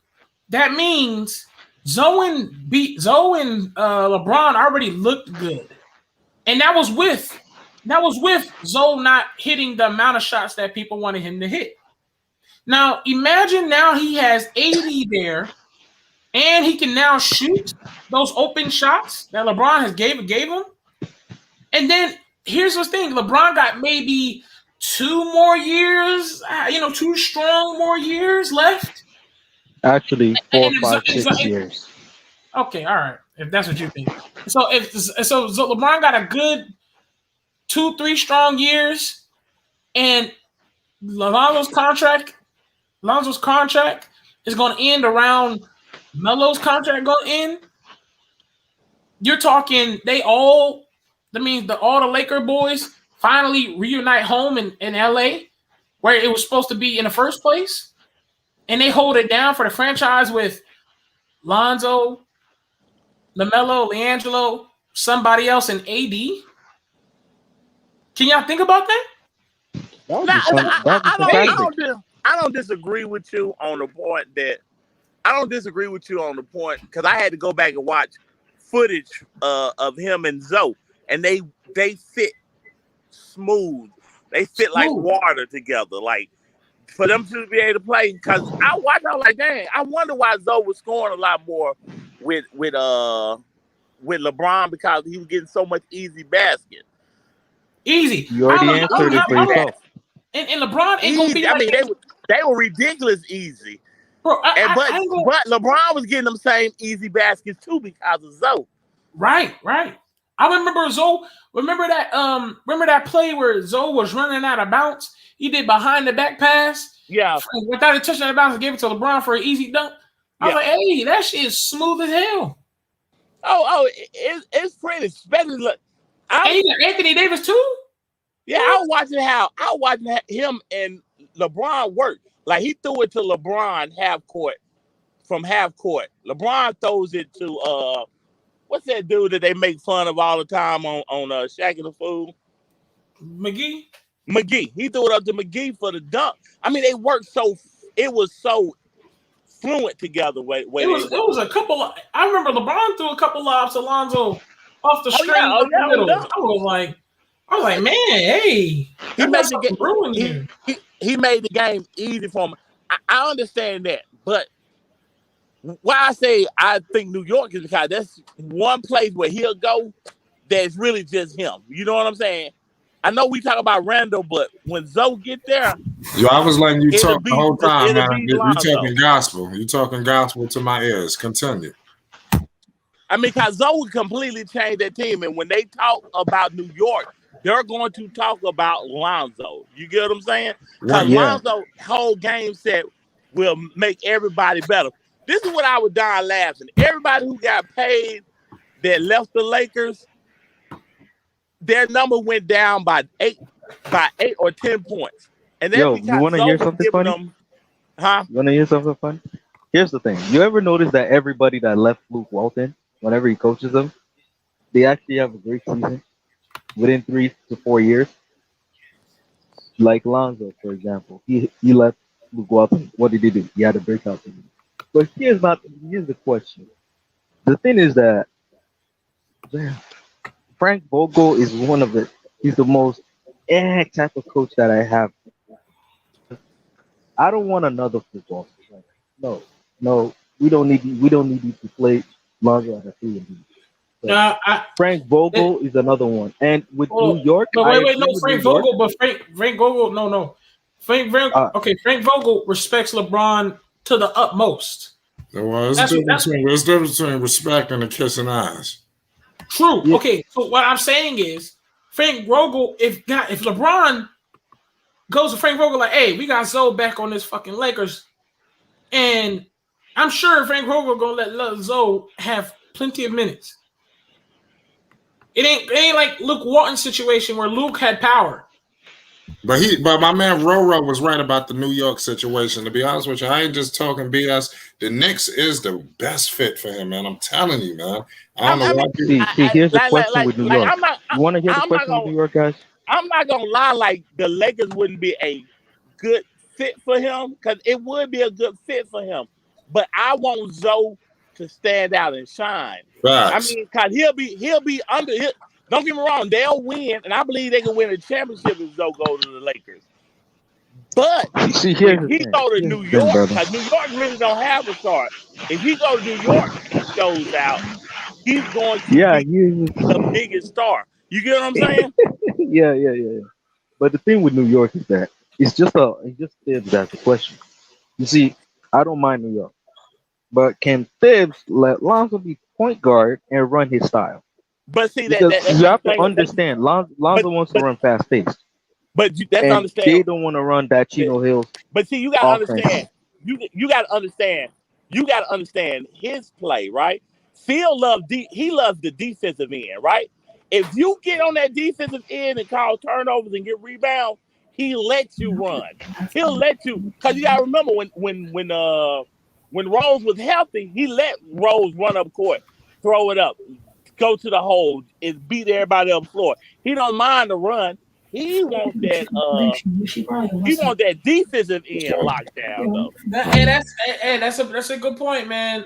If Zoe shows Tibbs that defense that Zoe's been showing us every year that we've seen him play good defense, I wouldn't be surprised if Tom Thibodeau just lets him just do him. Listen, there's a lot of people in New York. There's half and half that don't believe that they want Lonzo. Tibbs ain't one. Tibbs want him because of that defensive end.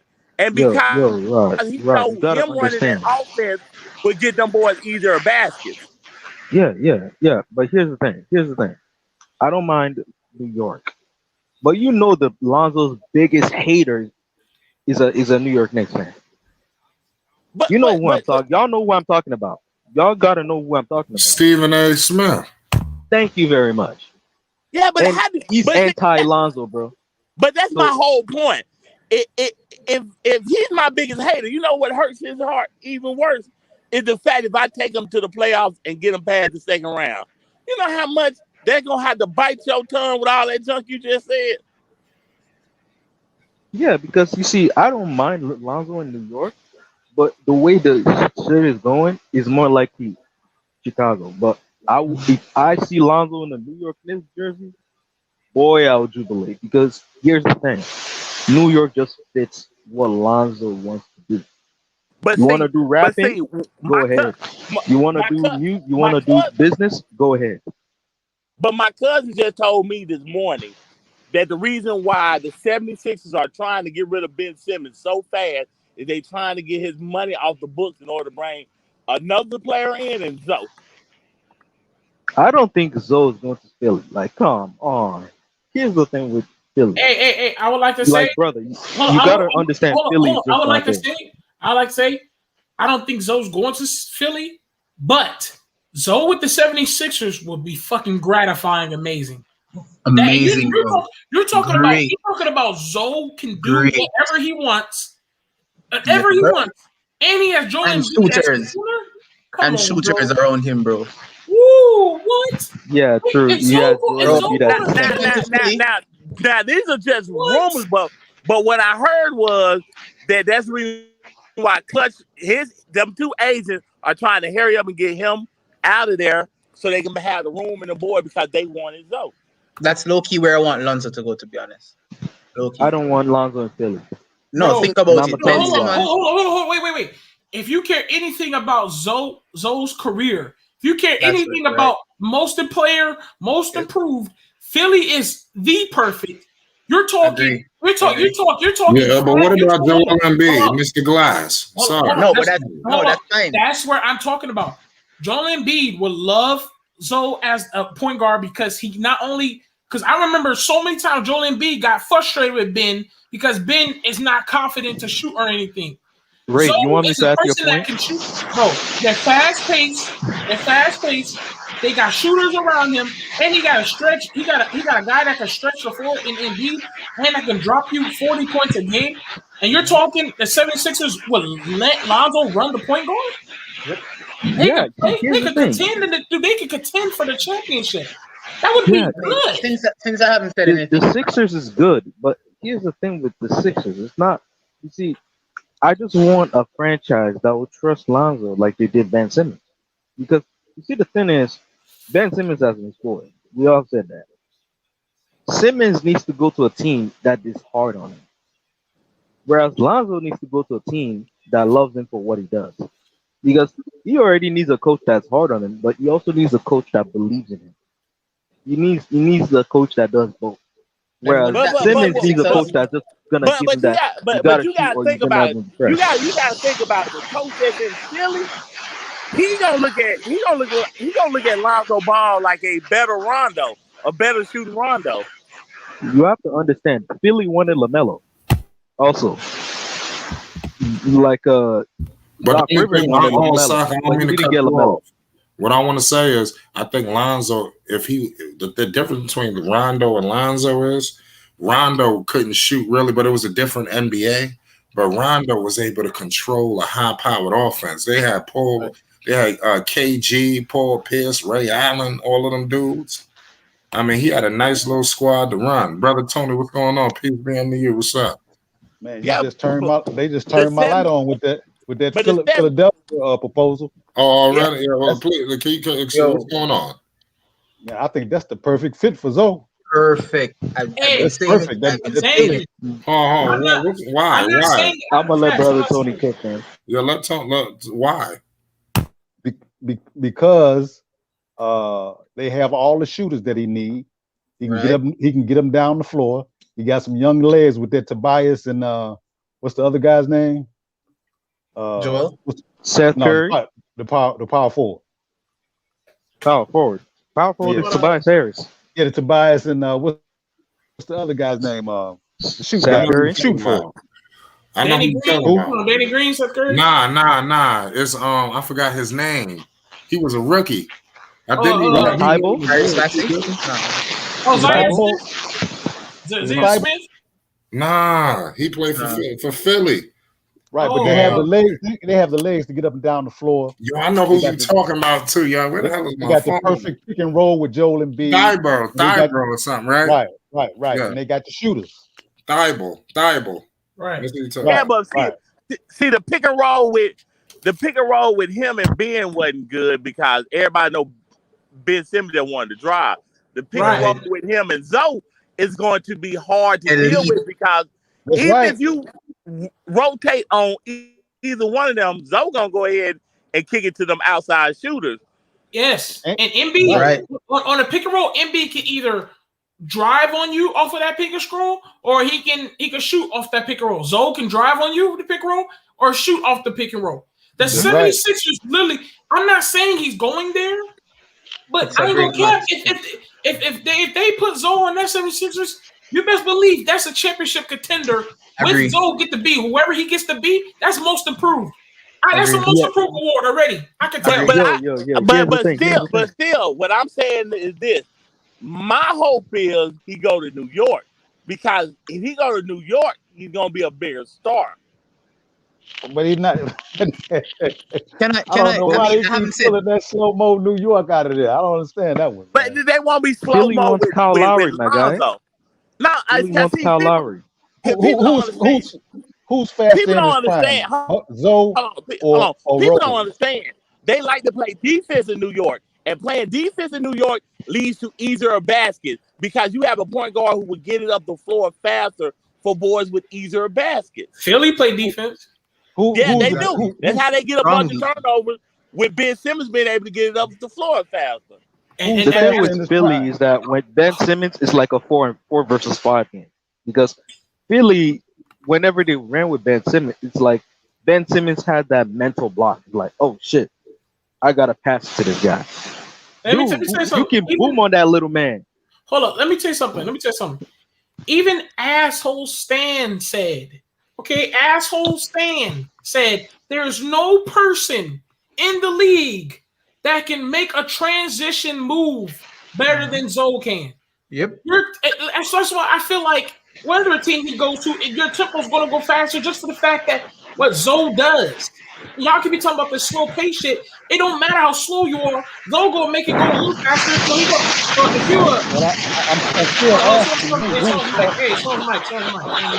Who's faster in his prime? Who's faster in his prime, Zoe or Derrick Rose?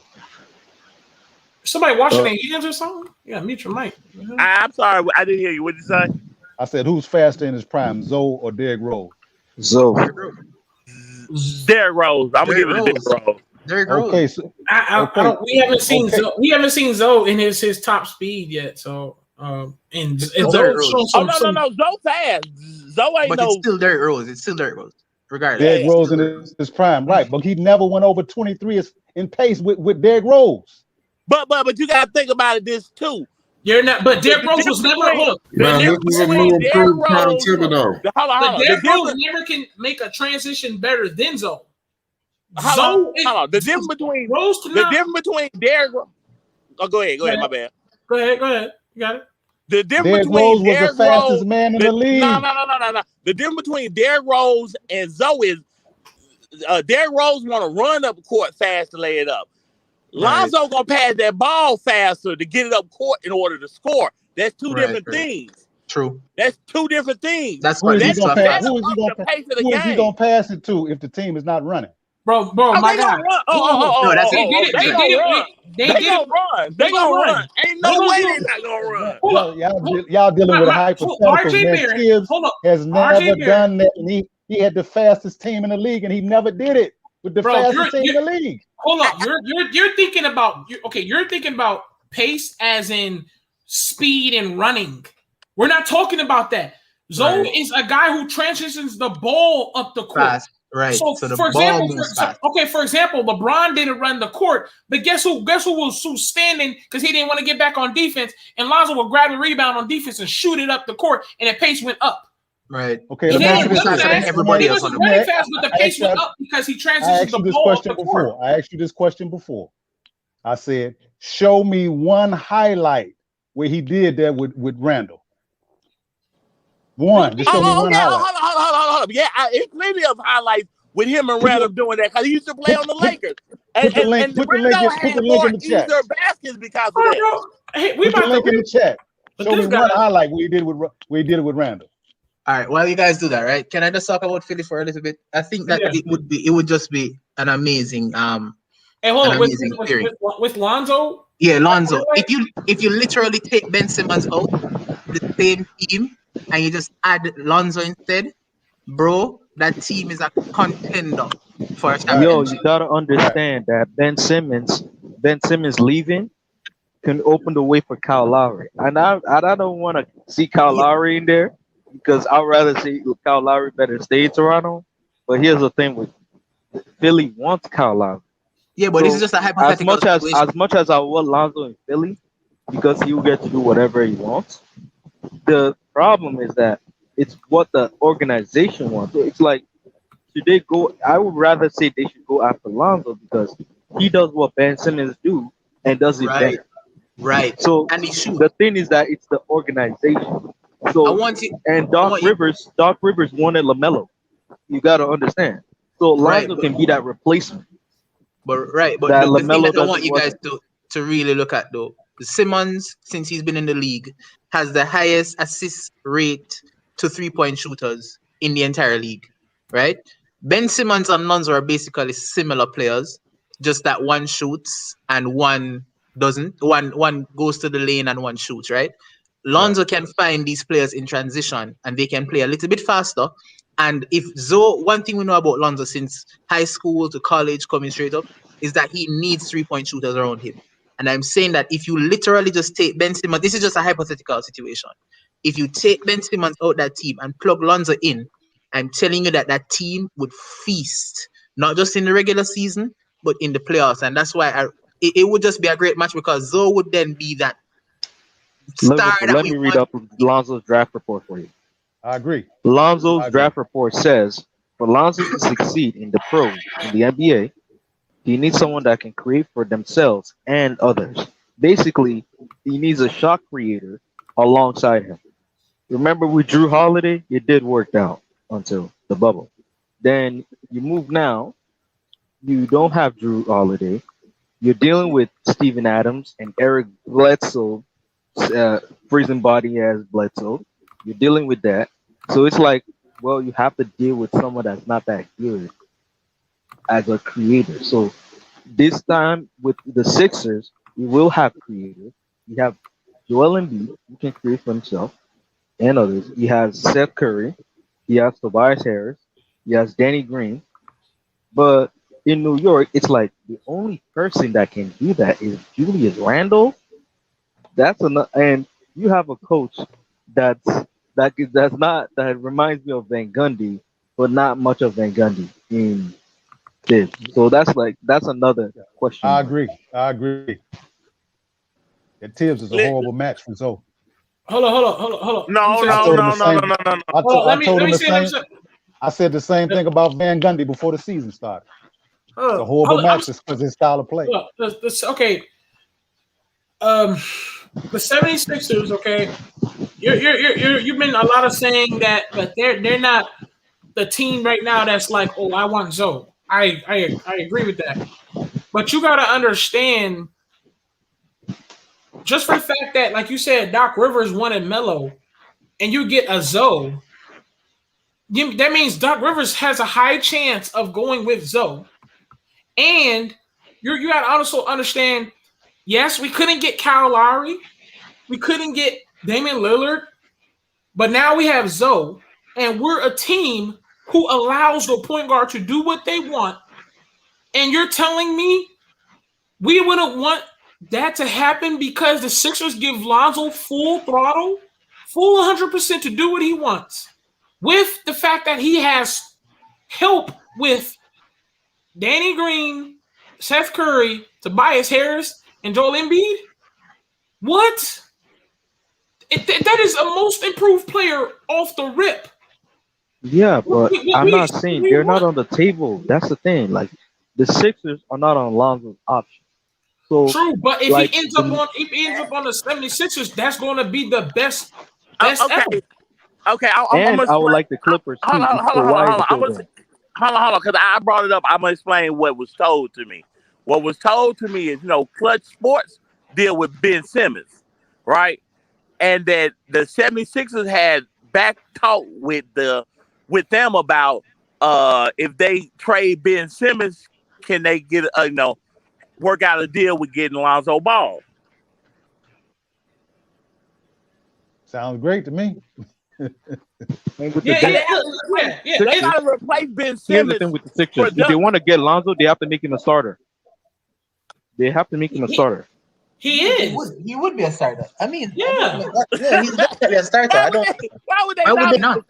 He would be a starter. Yeah, it's like you're trying to say that if Zoe goes to the same Sixers, are they gonna fully trust him? Yeah, they would. He would handle the ball. He would be the point guard. He would be the one making plays. That's why I'm saying it would make sense. He would be the most improved. He would probably fuck around and try and win. Try and get like an all-star appearance and all that shit. Yes, it would be a He literally the 76ers. Whatever point guard that goes to 76ers that gets to replace Ben Simmons, you get to do what the fuck you want, and you have weapons around you. Right. Plus that monster in the paint in Joel Embiid, bro. It would just doesn't have to deal with Tibbs. He doesn't have to deal with Tibbs. Right. When the issue is not Walton. He gotta do it.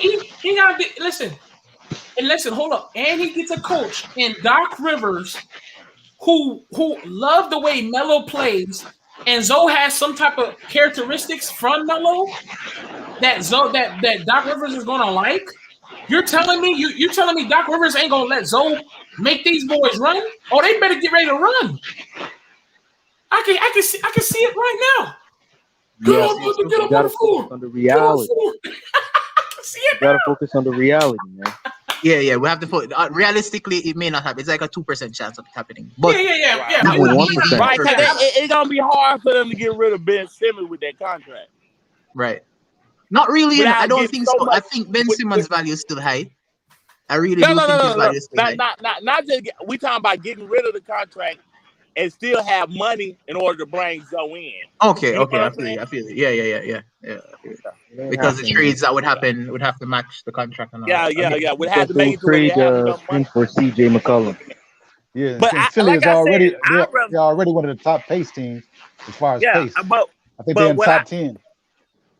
But what I would say is I'd rather see him on New York though, because I can see that defense.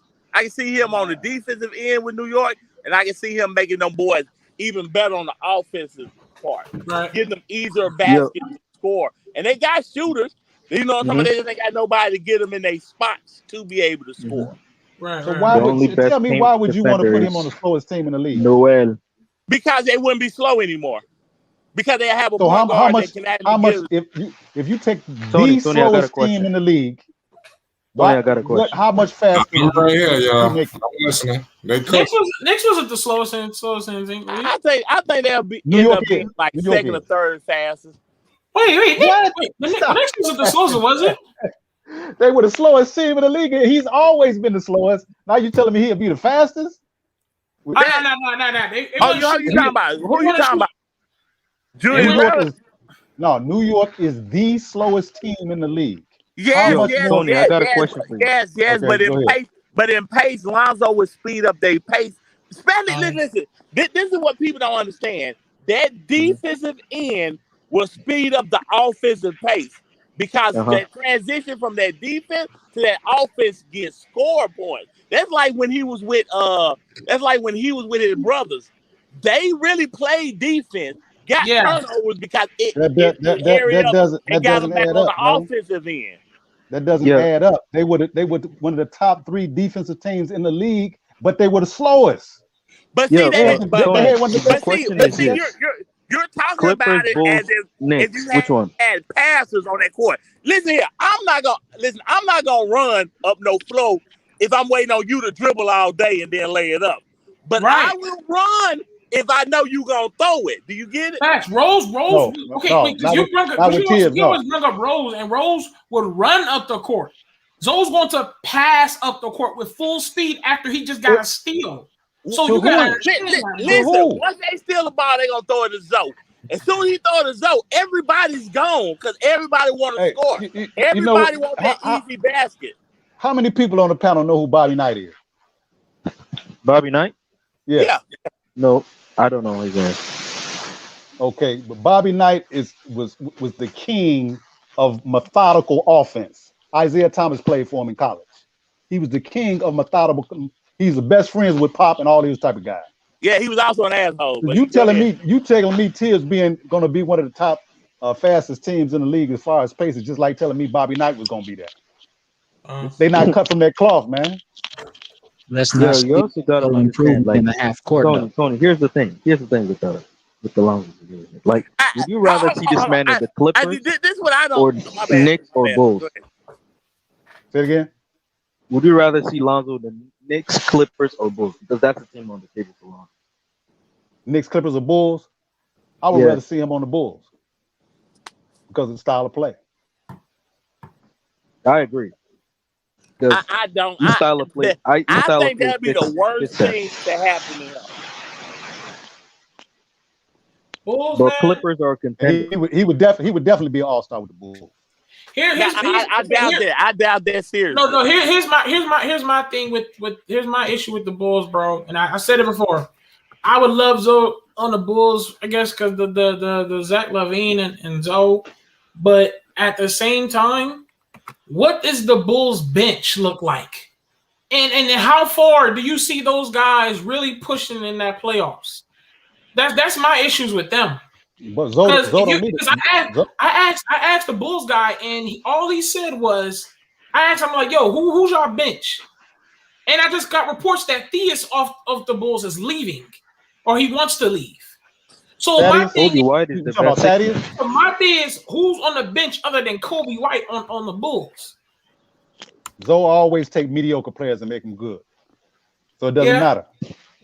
That is true because look at UCLA. He had all bums, and he turned them into superstars. I got a question, but do you come on? Besides Zach LaVine, who on that Bull team you really feel like want it? Like I feel like watching that team. Yo, Nate, what's going on? Don't want it. Hey, hello. Are you able to hear me? Yeah, hold on. Before you answer that question, where you calling from, Nate? I'm calling from Atlanta. Oh, word. Okay, shout out to Atlanta. Shout it out. Yo, just get in where you fit in around here. Pause. Hit that like button, hit that subscribe button. Keep going. Answer that question. We'll do. I'm actually a long time listener. Been listening for a long time. I'm actually a Laker fan and whatnot. But I did have one question for y'all, and it's been bugging me for a long time. I feel like answer it first, since you said you're a long time follower. Go ahead. I feel like one of the best fits for Zoe, especially when it comes to shooting, passing, defense, has to be Miami. I 100% disagree with Miami. I'll say just because Duncan Robinson is going to be a free he's gone. A free agent. The Miami, the New Orleans Pelicans again. Duncan Like, Robinson is out of come there. on, you have a student of Van Victor's Gundy gone. as the head coach. Hey, chill. Let him voice his opinion. Real quick. Well, you got Victor. You got Victor that's leaving. Kendrick Nunn's probably leaving too, and then I think Goran Dragic's contract is ending. So they're gonna need a point guard as well as a shooter, and they need defense. So I feel like it's the best fit for Zoe. I just disagree. They don't run the pace Lonzo runs, and Lonzo's a specialist player, so they need to run to Lonzo's style to win. So it's the thing. You have a student of Van Gundy on that team, so that's the problem with the coaching system in Miami. I don't think he's a student of Van Gundy though. I don't think he's a student of Van Gundy. He actually is. I think he's a student of Riley. He's actually Van Gundy just got the position first. I don't think he's a student. Because Van Gundy was the head coach, he was the assistant coach, so he was learning under Van Gundy. So that offense he was running in Miami. That's a Pat Riley student. That's a Pat Riley student. Yeah, that's another thing. I can't say. So you say Miami is bad? Why do you? Miami is 29th in pace. New York is 30th. So why do you think New York is good if you say Miami is bad? New York just fits Lonzo's brand and what he represents.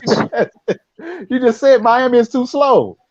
They faster than New York. Yeah, I said that Miami reminds me of the Van Gundy offense.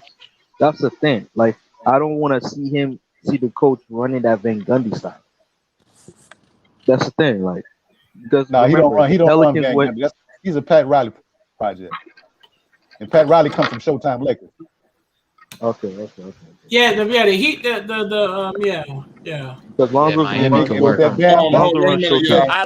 think Miami. Wait a minute. We got all access Dex in the building. Man, what's going on, Dex? He'll change his name and everything. All access Dex. Yeah. I mean, Flight, you wanted me to change my name, so I'm Definitely going to roll with it. That's your new name. See, I told you. Listen, I want to tell you something before y'all continue. Man, I'm from Hempstead. I'm from Long Island, right? Dudes come up with new names every year. Every year, dude got a new name, new nickname. That's nothing. A name. I come up with a name quick.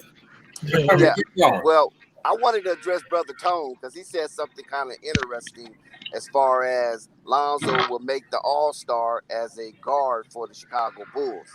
And if he really think that, he has to go back and see who made the All-Star this year in the Eastern Conference, and will Lonzo put up those kind of numbers to match or even surpass those numbers?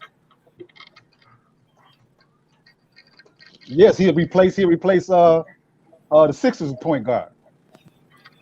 Ben Simmons. Yep. Yeah. People gotta understand.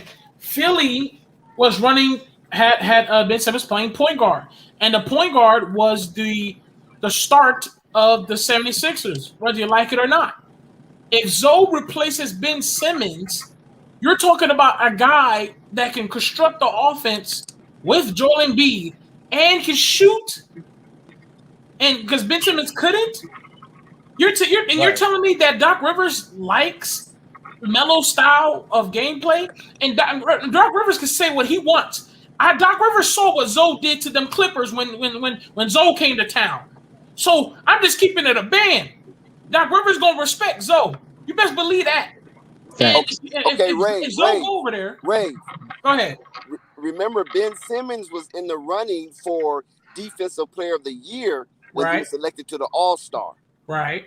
So Lonzo have to be at least in the running of some award in order for him to be selected to an All-Star if he played with Chicago or if he plays Ben Simmons, which I don't think he will. Wait, but listen. You can't sleep on how much winning got an aspect into the All-Star game. Right. And here's the thing, right? We've been saying of all these teams, who's going to allow Zoe to do him? 76ers are the one who's going to allow him to do him. And Zoe, if Zoe does his thing, he's going to be in the All-Star talks because what bad thing is about Zoe? Zoe can play defense. He can't play the number one ranked defense Ben Simmons did, but she sure can play some defense. He can lock up that 1 through 3 spot. So I know Doc Rivers and the Philly is gonna love that Zoe can cover 1 through 3, even 4, if you be honest with you. So Zoe can cover 1 through 4 on defense, and on offense, he can run the pick and roll a lot better than Ben Simmons could, because now the defense have to think, oh shit, Zoe can shoot off that screen. Oh, Joel Embiid can shoot off that screen. Oh shit, Zoe can hit you with a quick speed layup off that screen. Thanks. And Joel Embiid can hit you with a layup off that screen. So the defense now have to think. What did LeBron do when he played Ben Simmons and the 76ers? LeBron told his entire team back up. And he literally let Ben Simmons take all the shots he wanted to, all in the world. Ain't nobody about to take a whole bunch of steps back and sit in the paint and let Zoe take shots. They would be stupid to do that. And because as we speak right now, when they realize that Zoe's really becoming that shooter, then they start to really pay attention to him on that 3-point key, because he's yakking 8 to 10 shots. Well, bro, the defense would have to work now. People's defense would have to shit, we gotta really guard this. And then the fact that you have talent around Zoe, you're telling me when Zoe finally passes the ball and they're gonna make the shot, I don't know how many times Zoe passed the ball to Nikhil in the corner and he bricked it. I don't know how many times Zoe passed it to Brandon Ingram or anyone else and they missed it. Zoe's gonna at least average 9-10 assists on that team. Easily. And Brother Tone, I'm looking at a stat and I'm getting them, and my source is Stat Mutes.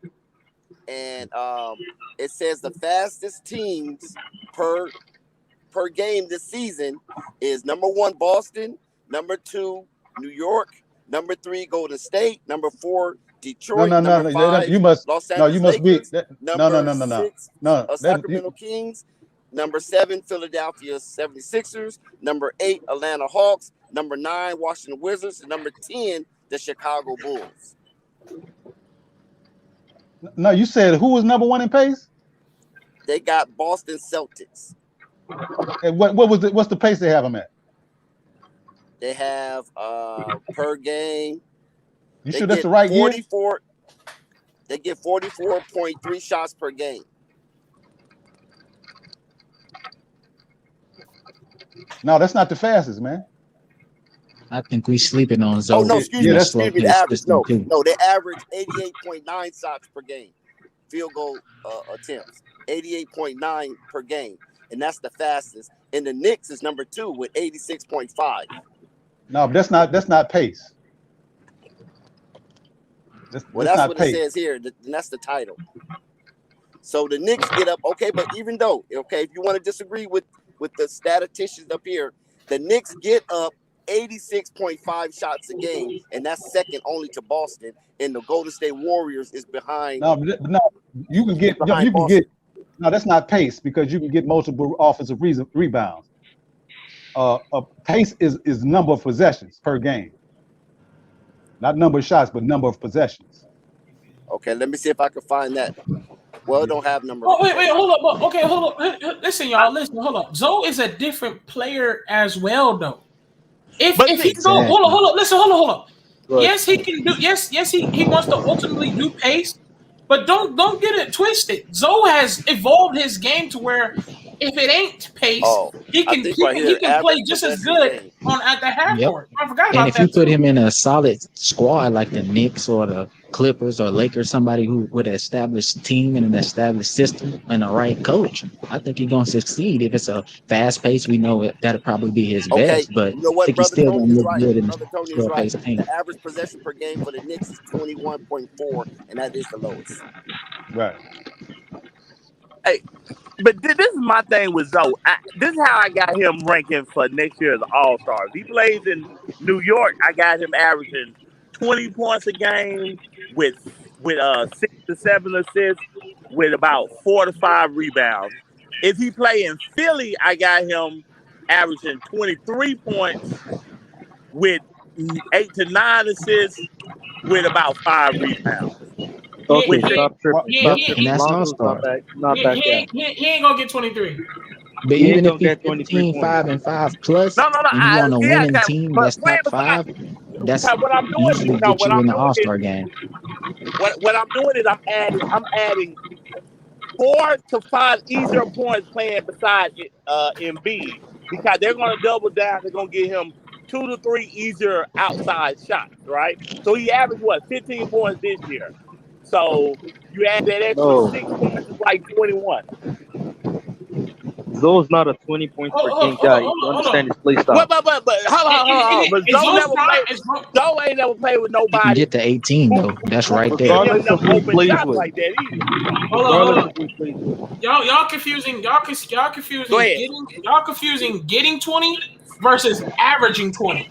That's There's the a thing I'm difference. trying to tell him. But There's Like, a this he what can average He but can 20. see this average 18. Average but 20 see is. this Go but see ahead, this go is ahead. the thing about it right now. I said I'm giving him 2 extra 3-point shots would be like 6 points. He averaged 15 points this year, right? Average rise, right? Right. So if you give him He that per possession, that puts him in that 20 range. right. He averaged 17 the second half of the season. Yes, Okay. listen. I can Yeah, see he, Zoe. he Hey, definitely in the 18 range I can easy. see Zoe averaging a little bit more points. Yeah, he But gonna average more do because we if really he see play, Zoe averaging 23 points a game? because He don't have Embiid, to. see, He don't even this is have what, to Fine, make the maybe. All-Star game. but You but don't see, even need Moved to up his average this is 20 scoring what to three make the people. points this All-Star year. game. When he get But on the He went up winning 3 this points team, what, this year. that's gonna put him in the All-Star game. but see, this is what people don't understand. Right. Playing beside a good player, a great player, helps you average more points anyway. So if you playing beside Embiid, that's an automatically 6 points easy just because you playing beside Embiid. That's 6 easy points. Okay, I you're don't, no, I right. don't, but But I think he would distribute still, more it's not because happening. he has a lot of scores on the 76ers. Exactly. So I think his Lonzo's an assists will 18 go points back per up to game guy. 7, But and his but he rebounds will go also back up got to 7. but he also got the ball in his hand a lot, which means they He got also shooters that spread. That means he'll get to the basket a lot easier too, because you cannot lead those shooters. You get what I'm saying? he's an 1899 guy. That not if you understand his play style correctly, you will know that he's more of a playmaker than a sharpshooter. So he's And not that's a an 23 All-Star. points per game guy. Right. That's an All-Star right there. This what people not averaging, right? People not averaging the pick and roll offhand score. It's a lot easier when you have outside shooters. Because you have outside shooters, once I make 2 or 3 passes and they knock down shots, guess what you can't do? You can't come help off of them. That Yeah. allows me to get back to the basket a lot easier. Yeah, that's true. Yeah, I think he's going to average exactly what he averaged the second half of the season. What? 17? Nah, 17, no, yeah. Because Ben Simmons averaged 14. No, because New Orleans Pelicans didn't have great outside shooting. That means when Zoe was getting to the hole, it was a lot of more bodies in the middle of that paint. There won't be that much bodies he got in the more middle of that shooters, so paint. he's going to shoot less. Hey, listen, I can see Zoe. I can see Zoe hitting 18, 19, but I'm just saying I don't see 23 just yet. With who? Just yet. Not 23 just yet. What teams are you talking about that he'll do this with? No. Okay. Let me rephrase it. I got him. If he goes to New York, I got him averaging less than 20. I got him at like 17 to 15 with like more assists, would probably be about like 7 to 8 with about 7 to 8 rebounds. But if he go to Philly, I got him because he playing with a great player within Embiid. I got him averaging 21 to 22 with about 6 assists with about 7 rebounds. I think you brothers are saying New York like New York more than y'all like Zoe. I think y'all like New York more than y'all like Zoe. No, I like New York because New York even can work. I said you like New York more than you like Zoe. No. I like New York for Zoe because what other star is in New York? And for the one that says, "How am I going to act?" It's a reason for that. It's a reason for that. But that's what I'm saying. Like it's a reason for that. With the way they play defense with Zoe on that team, that'll make him the man. But this is not the 90s. This is not the 90s, brother. Or New York. This is not the 90s. Both. Zoe is not going to be the man on no team that he goes to. Exactly. We gotta understand that he's gonna be the main. No. You're Who said he's gonna be the man? Depends on what man he's gonna be. No, on the 76ers. If the 76ers make a move where they get Zoe on that team and kick Ben Simmons out, you best believe Zoe and MB gonna be that guy for that team. That's not true. Okay. Want me to explain something to you guys? Are you forgetting about Tobias Harris? Are you forgetting about Steph Curry? That's what. Let me explain. Somebody who can get buckets. But that's what makes it. That's what makes it sweeter. Those guys like Tobias Harris and Danny Green and Seth Curry. Those guys are literally going to be ready for Zoe to kick out. No, we're not talking about that. We're talking about being the man. When you but they don't even look at him. They don't look at Tobias Harris as the man. They looked at Ben Simmons. Hold on a second, Ray. Hold on, Ray. Mike J, what's good?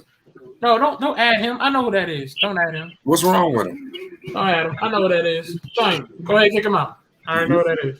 You said you know who it is? I know who it is. Go ahead, kick it out. What is he saying? No. I'm telling you, I know who that is. Who is it? It's literally my brother's friends, and they trying to troll and shit. I'm trying to tell you, kick it out. Oh, like troll, like what? Yeah, they're being trolls. Yeah. Oh, what is he doing in the chat? Saying anything? Nah, just. I'm telling you. I got you.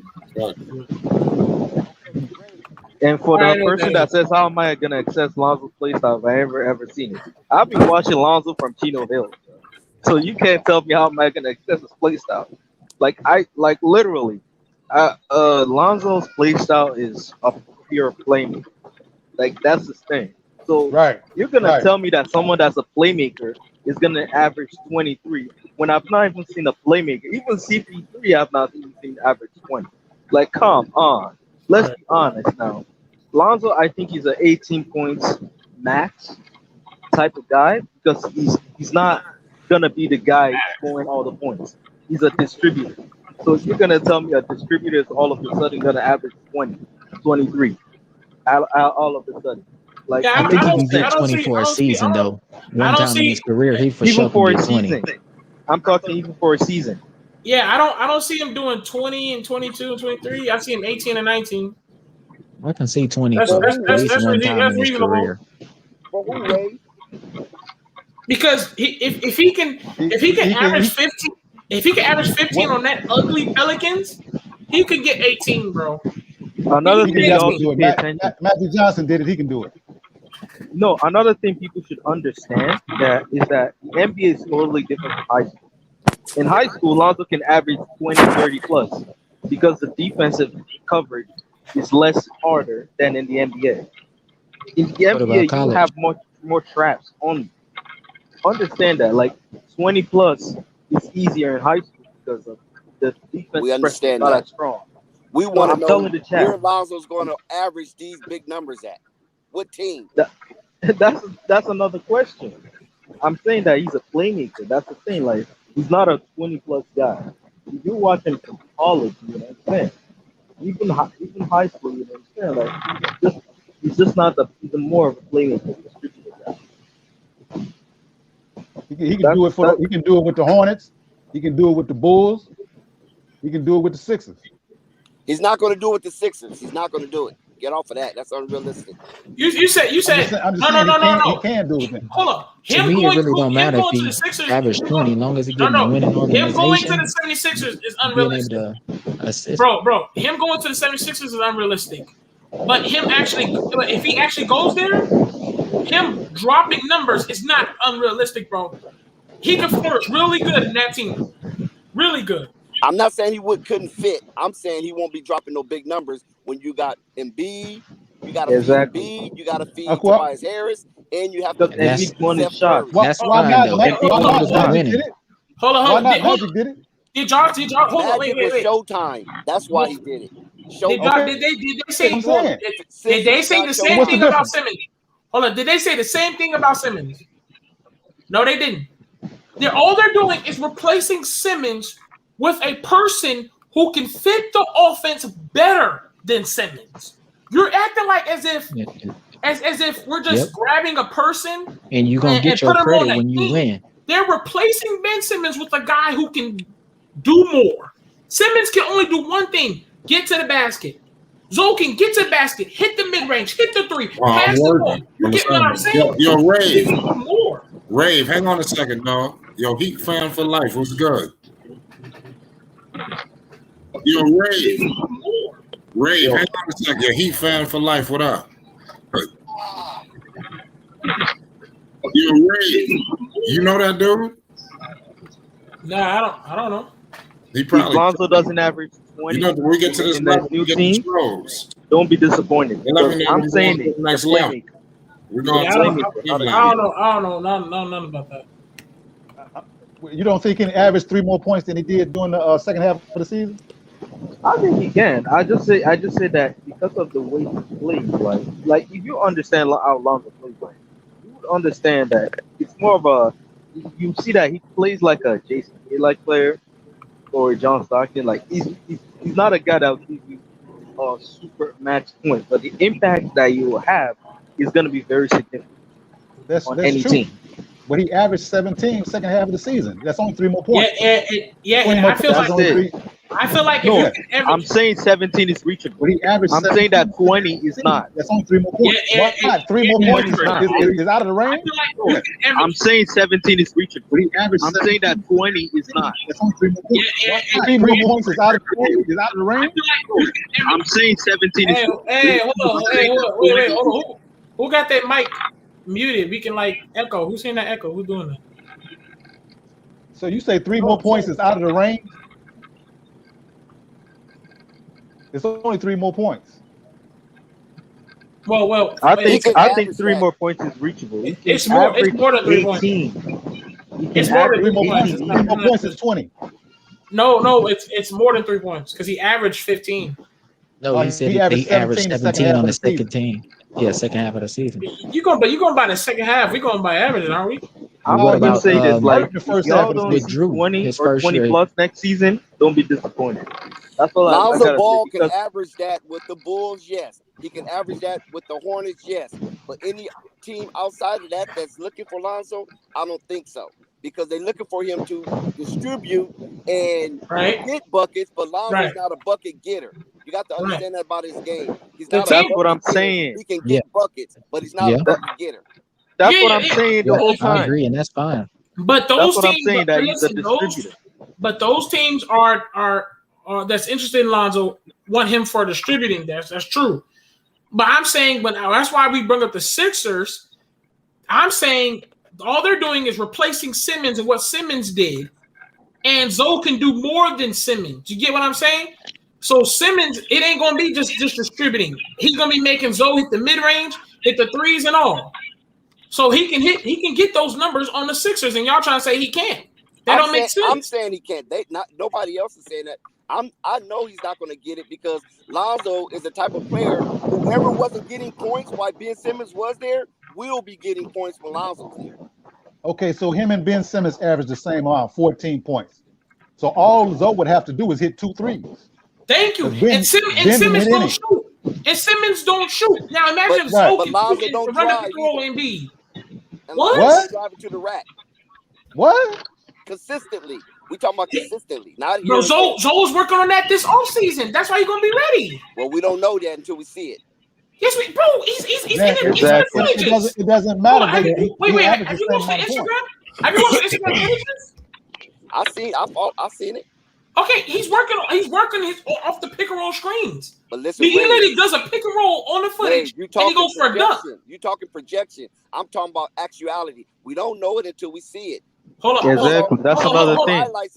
Exactly. Threes and shooting fadeaways and everything else, but we don't see it in real life.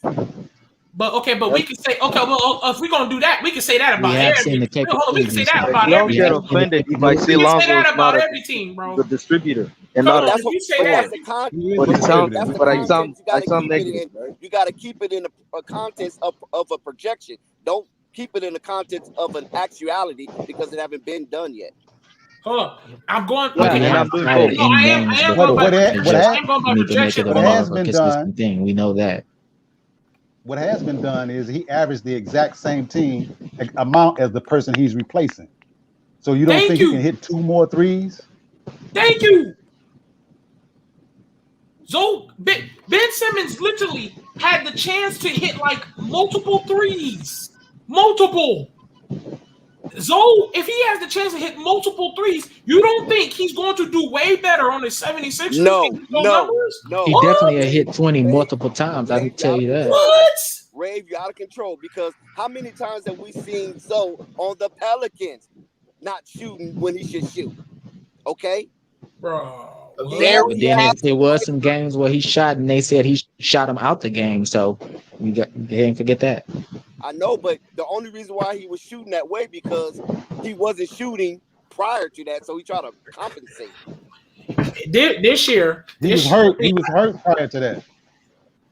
But just keep in mind, Lonzo do have tendencies where he will just like be invisible. Definitely.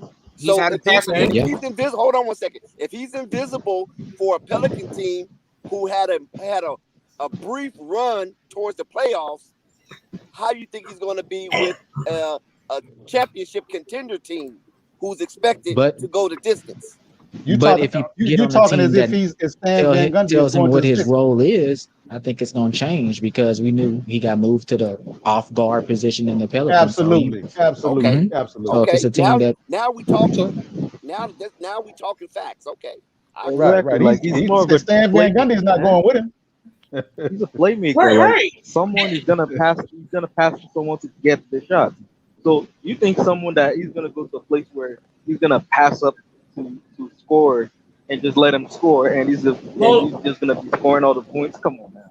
No, but listen, hold up, but y'all gotta understand.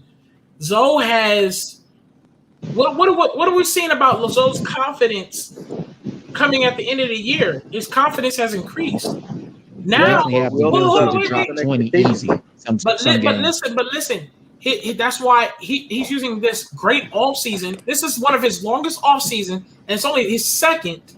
And he's polishing his game. He's working on it. He's working on the inside game, possibly. So we're talking about a different Zoe. We're talking about a Doc Rivers who likes that Melo and Zoe play style. Doc Rivers seen Zoe in action. Okay, Doc Rivers ain't blind. And the 76ers are literally replacing Ben Simmons with whoever wants to be point guard. And the 76ers, the 76ers let any point guard do whatever they want. And that's the truth. And you're telling me they let Zoe do what he wants? What? Even the Lakers and Knicks. 76ers are not in discussion, my guy. They're not even interested, man. Ben Simmons not going anywhere. They want Kyle Lowry. I've been saying it from day one. He's not going to have two clients fighting against each other for one job. So you can forget that. Exactly. Ben Simmons leaving Philly. Paul leaving Philly too. Yeah, he's looking to get the best for both of them. You can believe that. I wouldn't doubt it. Paul just want Ben Simmons out. Okay, and I want everybody to also realize I don't believe that he'll go to 76ers, but I'm just saying I never said that. In the very beginning, before we even started talking about 76ers, we never said he was going there. We're just saying if something happened to where he ended up on a 76ers, how beautiful it would look. It would work good. Exactly. And also keep in mind, Rave King, that I think Tyrese Maxey is also a Rich Paul client, and he's playing backup to Ben Simmons already in Philly. And he's going to have to play backup to Zoe. We keep that buck. The best starts, bro. No. Going to start next year. Depending on the situation. Man, the best starts, bro. Because here's the thing with the situation. See, I've always said that with Lonzo's being the playmaker, it's gonna depend on which team we let him do that. So it doesn't matter what team we got. It's just that The team needs to understand him, and let him do what he does, and know that he'll get them right. Because Lonzo's unselfish. Y'all gotta understand, he's not selfish. He's gonna get everybody else first before he gets himself. If you watch him play, because that's another thing that can hinder his process of scoring 20 plus. He's not so gonna share the ball. If he was selfish, he'd easily get 20 plus. Now, Flight, easily get 20 plus in any day. Flight. Is Flight there? Is Flight in here? Yeah, Flight's there, but he's not Okay, here right can now. anybody answer? Do Rich Paul have any clients on the New York Knicks? I don't know. No, about that one. I don't think so. That's I don't think so. He got clients in Philly. Nothing. Let me leave that alone. You know somebody that's in the organization on the Because Knicks. he's with I think he has one in Portland, the center. No, we're talking about the biggest media market in the world, New York. You said New York? Yes. New York, I don't know. No, he don't have any in New York. So do you think he's trying to move something to New York? That's why I keep saying no for New York. Now, if we're speaking reality, I wouldn't be surprised if he's actually trying to do something with the Lakers. That's reality. But he Rich has Paul clients is there already. Rich Paul is gonna. If LeBron is speaking to Rich Paul, I wouldn't be surprised if Rich Paul trying to make a deal with the Lakers and Lonzo. So New York is out the question. Nah, they're not out the question. I don't think that's the question. They're never out the question because Rich Paul is business first. You know what I'm saying? Right. But Rich Paul believes in the power in the players' hands. Yeah, that's Paul's the thing. business first, bro. Thank you. Rich Paul's business first. Yeah, that's true. Thank you. I think Rich Paul is player first. He takes care of his players. But I'm just saying that's why I'm saying Knicks ain't out of the play. That's all. Well, Chicago. No, I'm not saying Knicks. Right? I'm saying Sixers are out of the question in the first place. So if you saying Rich Paul believe in player power movement, then Chicago is out. No, it depends. Depends on what Lonzo wants. Why you say Chicago's still in the discussion? Because Lonzo don't like the code. They don't like the code. But he likes. They would give him the best. He already said that he would like to go to Chicago. Yeah, Chicago that's because he fucks with Zach LaVine, bro. Yeah, I think he'll deal with the Cole if it's a great situation. Yeah, he said that, and plus they got a nice piece of money for him. Okay, was Lonzo saying that because he was in the midst of all the trade rumors during the season? Will he say that now? That is off season? No, he didn't say it in the off season. He can't say it now. But no, he said it before. Do you think he just said that because that was in the trade deadline? So he was like, well, okay, I go to Chicago, I'll go here. But now it's more in his hands than it is in New Orleans' hands. Yeah, hey, SMG, the Bulls probably has a better chance of getting them than the Knicks right now. I've said it from day one that he's more likely to go to the Bulls than any other team because the Bulls have always wanted him from day one since he was drafted. Forget even as a rookie. Since he was drafted, they always wanted him. They wish they had him, and they had a chance to get LaMelo, but Charlotte took it from him. Then New York was the one who really wanted Melo, but Charlotte. So does Chicago got to make moves, or can they just get him outright though? I think that point guard is coming off the books, so they can replace him with the point guard that's coming off the books. I think Lauri Markkanen is going out. Listen, hold on. Markkanen is gone. Yeah, but let me tell y'all something, man. I got news that Theus is trying to leave as well for the Bulls. You talking about Thaddeus? Thaddeus, whatever his name is, for the Bulls. He trying to leave. Thaddeus Young? Nah. No, not Thaddeus. No, Theus. Or whatever his name is. Thias, yeah. Everybody say his name. No, he's trying to be out of there. He's trying to be out of there. Nah, get him out. Thias is like Frank Kaminsky. Sure. But listen, that's what I'm saying. I have no problem with the Bulls getting Zoe. And all the Bulls fans and SMG, man, hey, if y'all get Zoe, that's what's up. But if y'all get Zoe, who's y'all Bench. Who's your depth? Other than Kobe White, who? Chicago don't have an issue. They got no depth. That's it. Is an issue. The bench depth is sorry. They got no bench. They're not as sorry as Suns bench right now. Why do they need one? Why do they need a bench? Why do you need? Any team needs a bench.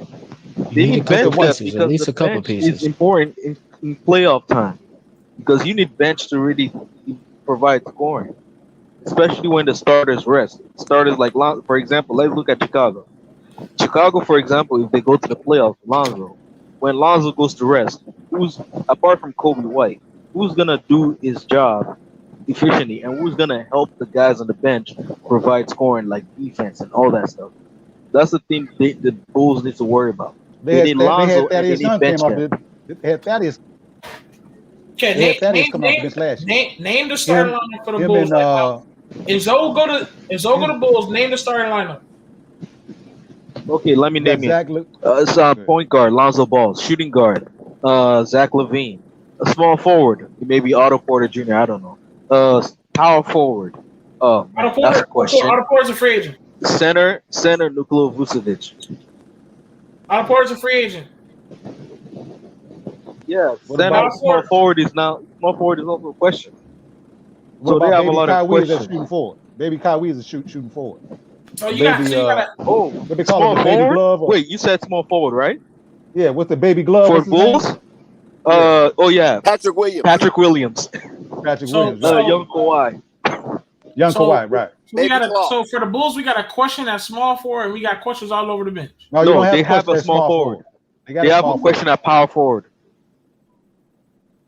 They have a question at power forward. My bad. I thought Patrick Williams was a power forward. My bad. Go ahead. All right. So small forward is Patrick Williams, and what's his name?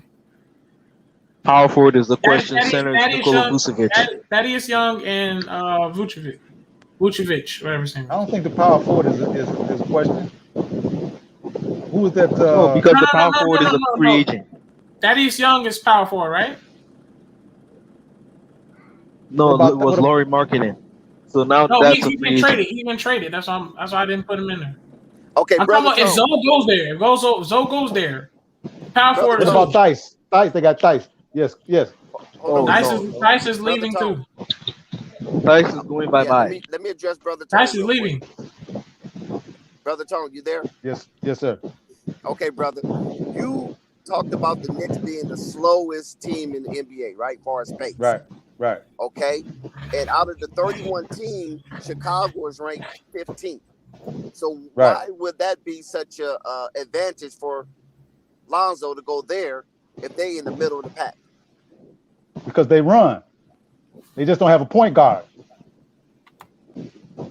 Saturansky he's slow, but his pass is just like Zoe, or similar to Zoe. Let me say it that way.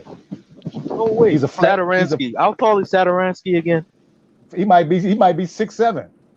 Oh yeah, because they compared LaMelo to Saturansky. Right. Which I'm just like, how is he Saturansky when he's tall? When he plays like a Luka Doncic or Magic Johnson. Like, Saturansky is a slow motion Zoe. Pass is similar to him. So that would automatically push that pace up. They would probably put him in the top 10.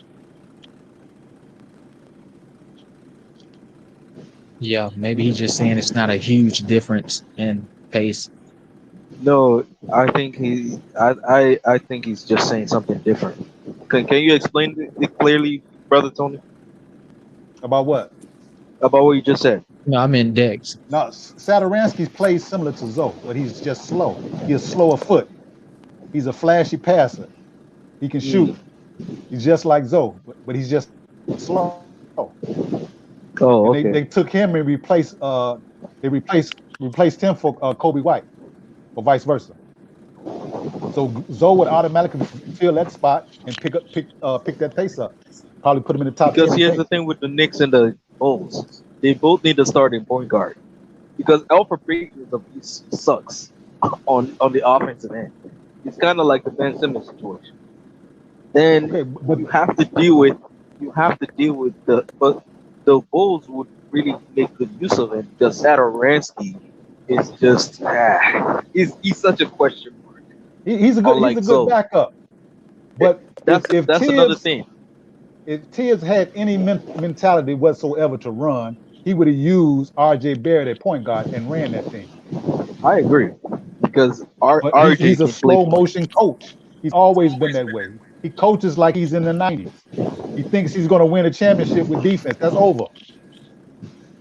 Although defense do win championships, but you gotta also learn to adapt to today's game. No, today's game, you gotta understand to adapt to offense. That's an issue with him with Tibbs. Okay. Also to Rave King, do you believe a faster pace is the answer to any team going into the playoffs and eventually advancing to the finals? Or you just believe it's the personnel of the team? Okay, a lot, because here's my thing. A lot I keep hearing with the word pace with y'all. Granted, Zoe wants to play that fast pace, yes. But we're acting as if Lonzo goes to a team that plays a lot of half court. He's going to go back to the Pelicans way where he just sits in the corner. No. This is a guy that you're going to invest money in, so they're going to involve him in the offense. Zoe is a different player. He can play half court too. So if Zoe goes to a championship contending team as Philly, Clippers, Lakers, we're talking about the bulk of his career by getting some type of accolades as, hey, he might go get a ring out there, playoff experience. People always want to throw that Zoe never been in the playoffs. Zoe never played. I'm tired of hearing that. I want to see what Zoe look like in the playoffs. So if Zoe has to be on a team that doesn't have that top pace, that doesn't mean Zoe is going to be all blocked off like the Pelicans did. Because you got to remember that Zoe is getting signed to some money, and if you invest in Zoe, you're putting him in your offense, whether it's a half court or whether it's pace. Hey, players like Zoe and LaMelo, they're gonna flourish. I don't care what you do with them. It's just exactly. But you would not. Who wants to take Melo and make him a spot up shooter, a 3-and-D guy? Right, and that's why I'm saying. Okay, that's insane. So why would you do this? Dave in the building. He got something to say. No, not true. Yo, Vlad. Go ahead, Tony. Finish out. Good. I'm just saying, if you wouldn't do it to LaMelo, why would you do it to Zoe? That's why I'm saying. First if off, Zoe, Rave. What? All right, keep talking, Rave. So, no, bro. All right, Philly and the Clippers are not options, bro. They're not options. I never. Yes, I know you didn't hear what we said before we started. Realistic. Before we started, we were realistic. We didn't say that. I knew you was gonna do this. We already did. Ask the panel. Did I say that Zoe might not go to the Philly? We're just saying if he did, how perfect that would be. That's what I said. It would be perfect either. It's terrible. The Clippers is not gonna happen. I can't hear you, Dave. Lonzo Ball's best fit in Chicago, bro. You keep bringing up all these other teams that have questionable something going on, bro. His best fit is the Bulls. If you want Lonzo to develop into the player you think he'll be, which is an all-star player, 20 points per game or whatever you're saying, it's in Chicago, bro. I don't know where SMG. about. Yo, I just saw a report saying that Chicago. Flight, put the names up. It's the best team for Lonzo Ball. If you want Lonzo to do all these things, it's Chicago, bro. Okay. That's what I've been saying, yo. Here's Chicago is a great team for him to be on that team. All I said about the Bulls is because every team has an issue. My only issue with the Bulls is name your starting lineup, name your bench, and do you see him? Do y'all doing a possible strive in the playoffs with Zoe? But the thing is,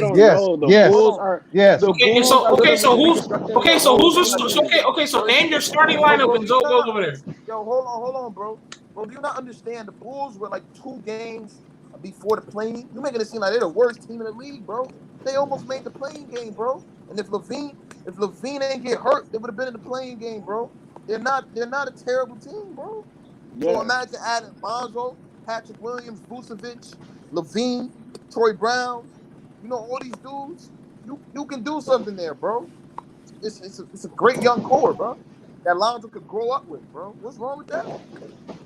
No, I never said nothing wrong with that. I never said that. And I said another what was thing y'all. is, That's a another good thing fit. is, y'all acting like the Chicago Bulls not gonna make no moves this offseason. Like they're literally gonna reconstruct the whole bench. They're not keeping Sadorowski.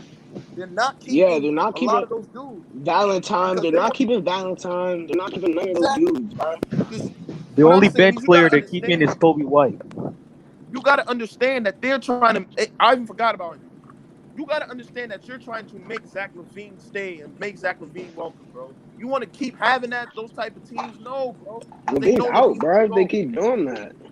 If they keep doing that, they know LaVine is out. So why would they not make acquisitions? So that bench thing that you keep talking about, saying that their bench is questionable, it's obviously going to be fixed this year, bro. Yeah, they're going to, unless LaVine is leaving. LaVine wants to win. They don't know how to lose LaVine. He's their franchise player. If LaVine wants to win, he needs to play defense. Man, defense. No, he doesn't. If everybody keeps talking about it's not the only fit. You don't have a top 5 defensive team playing for the championship. LaVine about Phoenix. LaVine wants Phoenix to and win. Milwaukee is not the top 5 defensive Got team. nothing to do with his defense. If LaVine wants to win, you bring a better team around him. You saw Devin Booker. Defense, Devin Booker don't play defense. Yeah, but you Chris like, Paul and DeAndre Ayton does. And But they barely cracked the top 10. They barely cracked the top 10 in defense. Who's the best on the Suns? Phoenix. He's not a defensive league no more, bro. They got Crowder that helped them on defense. You got to have somebody that you got locked down. Only team concentrating on defense is Tibbs, and that's why they the slowest in pace. But they was in the playoffs. No, the problem with Tibbs is that he goes to defensive. Yo, brother Tony, the problem with Tibbs is he goes to defensive that he forgets the offense. Right. The object of the game is who scores the most points, not who stops the most points. Bro. That's true. That's Boston. true. I don't even see why people don't talk about Boston. Boston's a good fit too. If you want to talk about a team that could do something, Boston in the back. Tell me why. That would look good. Tell me why he didn't. We never said that Zoe couldn't. We never said that Zoe was going to end up in Philly. But if it ended up in Philly, why do you feel like that doesn't work?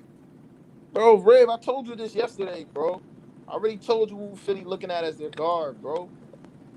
Yeah, who are they looking at? Who are they looking at? Maxey. You're looking at Maxey. No. What I'm saying, hold on. I'm saying if Philly says, and say Rich Paul made a deal, and Rich Paul has clients in Philly, and they said, "Yo," Philly's like, "Okay, Doc Rivers likes Zoe because he wanted Melo, and Doc Rivers already seen Zoe, and they say, okay, well, Zoe, you're our starting point guard. We're gonna give you this money too.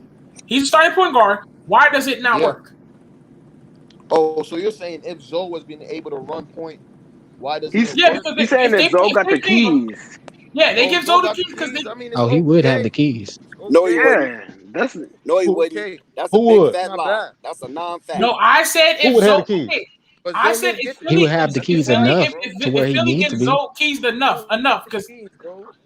Okay. That's what I'm saying. No, Ben Simmons would be enough. I think he has the keys enough. Ben Simmons had most of the keys, and he did less than what Zoe can do. So I'm saying, if you give Zoe the Steph money, Curry not a ball dominant player. Danny Green not a ball dominant player. Wait a minute. Right. That's Doc Rivers being a fanboy, bro. That's Doc Rivers being dumb for doing that shit. That's Doc's fault. Doc is the reason why all that shit, Baby and Ben and all that. Yeah, Doc, that's right. Doc let his personal relationship get in between the team. He loves Ben personally, bro. And let me tell you something. No Lonzo. Wait. Hold on. He don't know Lonzo, but he's seen Lonzo when Lonzo played against him in the Clippers, and he said he wanted Melo because he know what Melo can do, and Zoe has the characteristics of Melo. How could he possibly get Melo? What the fuck? Hold on. I know. I didn't say that. Are you listening? I said Doc Rivers said he liked Melo. Oh. I said he did want Melo at one time. He did. Trust me, you can look it up. He wanted Melo, and Zoe has the characteristics of what Melo does. And you're telling me the same Sixers say, hey, yo, here's the money, here's the bag. They made the deal. Simmons is off that team. Philly, Zoe is in Philly. Let's say Zoe mostly gets most of that keys to the point guard like Ben Simmons had. How could that not work? That's what I'm like. Why are y'all saying that don't You can work? average 16, 8, and 8, and if you a top 2 seed, you can make the All-Star league that way. I'm not saying he's going there. I'm just saying if he does go there, he got the keys. How does that not work? He would, because who else is gonna be ball dominant? Seth Curry not, Danny Green not. The only one is Tobias Harris, and you gonna feed Embiid, of course. Right. Dave, hold on one second, Dave, hold on one second. Ray, first of all, Doc was capping talking about that Melo talk. Because if he really wanted Melo, he could have traded up. He could have got rid of some pieces and traded up to get Melo if he really wanted him. But he must have really wanted him. And second of all, Ray, I believe you're a prisoner of the moment because of Ben Simmons failed this year. But remember last year when Joel Embiid kept having those little tummy pains, Ben Simmons was carrying the Sixers. Do not forget that. When Ben Simmons was playing by himself without Joel Embiid, Ben Simmons was putting up massive monster points. Right. In the playoffs. Hey, whose mic is that? I don't know. It's not my mic.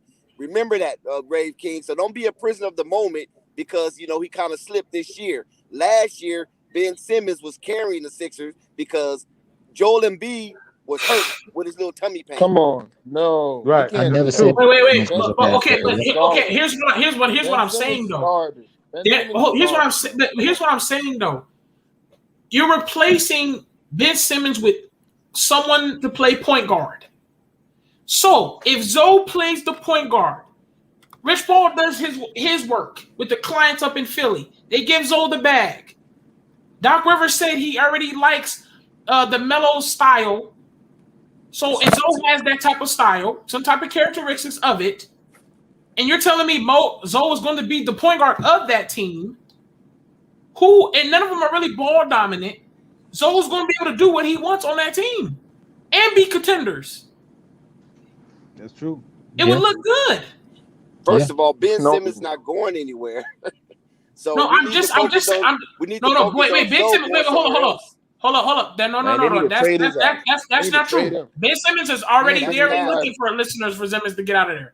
Simmons is out of there. Trust me. Yes, he's literally out of there. That's no way. That's not cap. Promise. Hold on one second. Doc Rivers came back. He came back after he threw Ben Simmons under the bus. He came back and stipulated Ben is working on his game in the offseason, and we're working with him. They just came out. The news just came out. The news came out yesterday. They were looking to trade him. You know we don't care about that news. We know we don't care about that news. Hold on. Wait, on the block, man. What happened? What happened with Ben Simmons when he first got drafted by the 76ers? Ben Simmons. Hold up. When the 76ers got drafted by Ben, what the first thing they did? When 76 got drafted by Ben? Yeah. You mean when Ben got drafted by the Sixers? Yeah. Guess what they did? What they do? They pulled him to the side. He missed a year to work on his game. He had a broke leg or something. Yes, he recovered and he was working on his game. The dude came back. He was recovered. Working through recovery. Hold on. That's a difference. Working through recovery and working on your game that's healthy is two different things. Okay. What I'm saying is they've been working with that motherfucker for the longest. Now don't believe all of a sudden, this year we're going to work on his game. That's bullshit. They're done with that nigga. But Doc said Ben promised. Bro, Ben promised us. Bro, Doc is capping, bro. You gotta understand, bro. They're capping. Dave Brown never said that, bro. They're trading him, bro. They are not keeping Ben Simmons, bro. They're getting rid of him, bro. That shit for one more year, bro. The nigga ain't got better, bro. He has not gotten better as a player. You can't keep him, or you're gonna keep losing. Come on, bro. Ain't you know Sham Charania? Yes. Sham Charania. He's supposed to be one of the top. Inside guy, right? Right. He says that the 76ers have opened trade conversations surrounding Ben Simmons. Everybody they have gained. Bro, No. When bro, he gonna trade him, bro. trades. No, Hold check it on, out. but listen, let me say something. When Joel Shams, Embiid cannot deal Shams, with Simmons anymore. and what's the other guy's name? Would it begin with a W? There's two guys that report Woj and Shams. They said when they said they don't put out false rumors. No, that's what that's they not said. a false rumor, Dave. I agree with you. But what I'm saying is that almost even LeBron James was discussing trades as a Laker. Come on, man. Remember that? What? No. Not from Shams, not from Shams and Woj, man. No. Hold on. It came from Genie Bus. It came from I said from Shams and Woj. Bro, you gotta understand, bro. You can't. It came from Genie Bus, Dave. Bro, you gotta understand. Ben. Genie Bus ain't bro. Genie Bus is the owner. What are you talking about, Ray? Don't go there. I think they definitely listening because they even said Rich Paul met with management. Because, bro, he's already lost confidence. What's gonna happen the first game back, bro? Once he's back, bro, he's gonna get when you have an off season to recover, bro, you don't know how he's gonna come back. Bro, let me tell you something. Joel Embiid keeping the options open for sure. Yo, bro. Bro, did you see how frustrated? Did you see how frustrated Joel Embiid is with Ben Simmons right now? My beloved, hold on a second, Ray.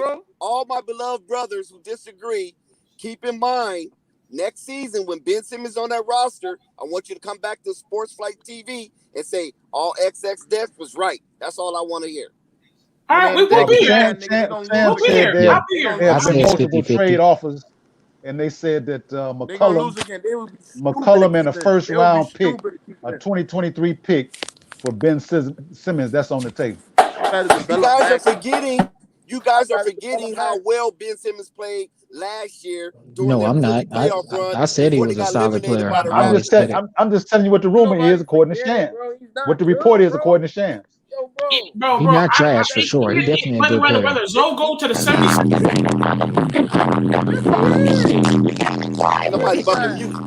Oh, Flight, kick him. Oh. Y'all pussy ass niggas got no hoes. All y'all niggas lame as fuck. Hey, don't matter. LA finna win this, you know. All gang, nigga, y'all niggas hoes. All y'all niggas hoes. Y'all niggas get no fucking Gina. Y'all niggas get no Gina on everything. I love y'all niggas. All y'all niggas lame as fuck. All y'all niggas old heads as fuck. Hey, guess what? Hey, Lonzo, he finna get traded to the Lakers, nigga. Don't worry about none of that shit, bitch boy. We on that shit. Come on. Oh, man, we got spam. Where's Flight at? Where's Flight at? Somebody came in. Somebody get Flight, bro. Where's Flight?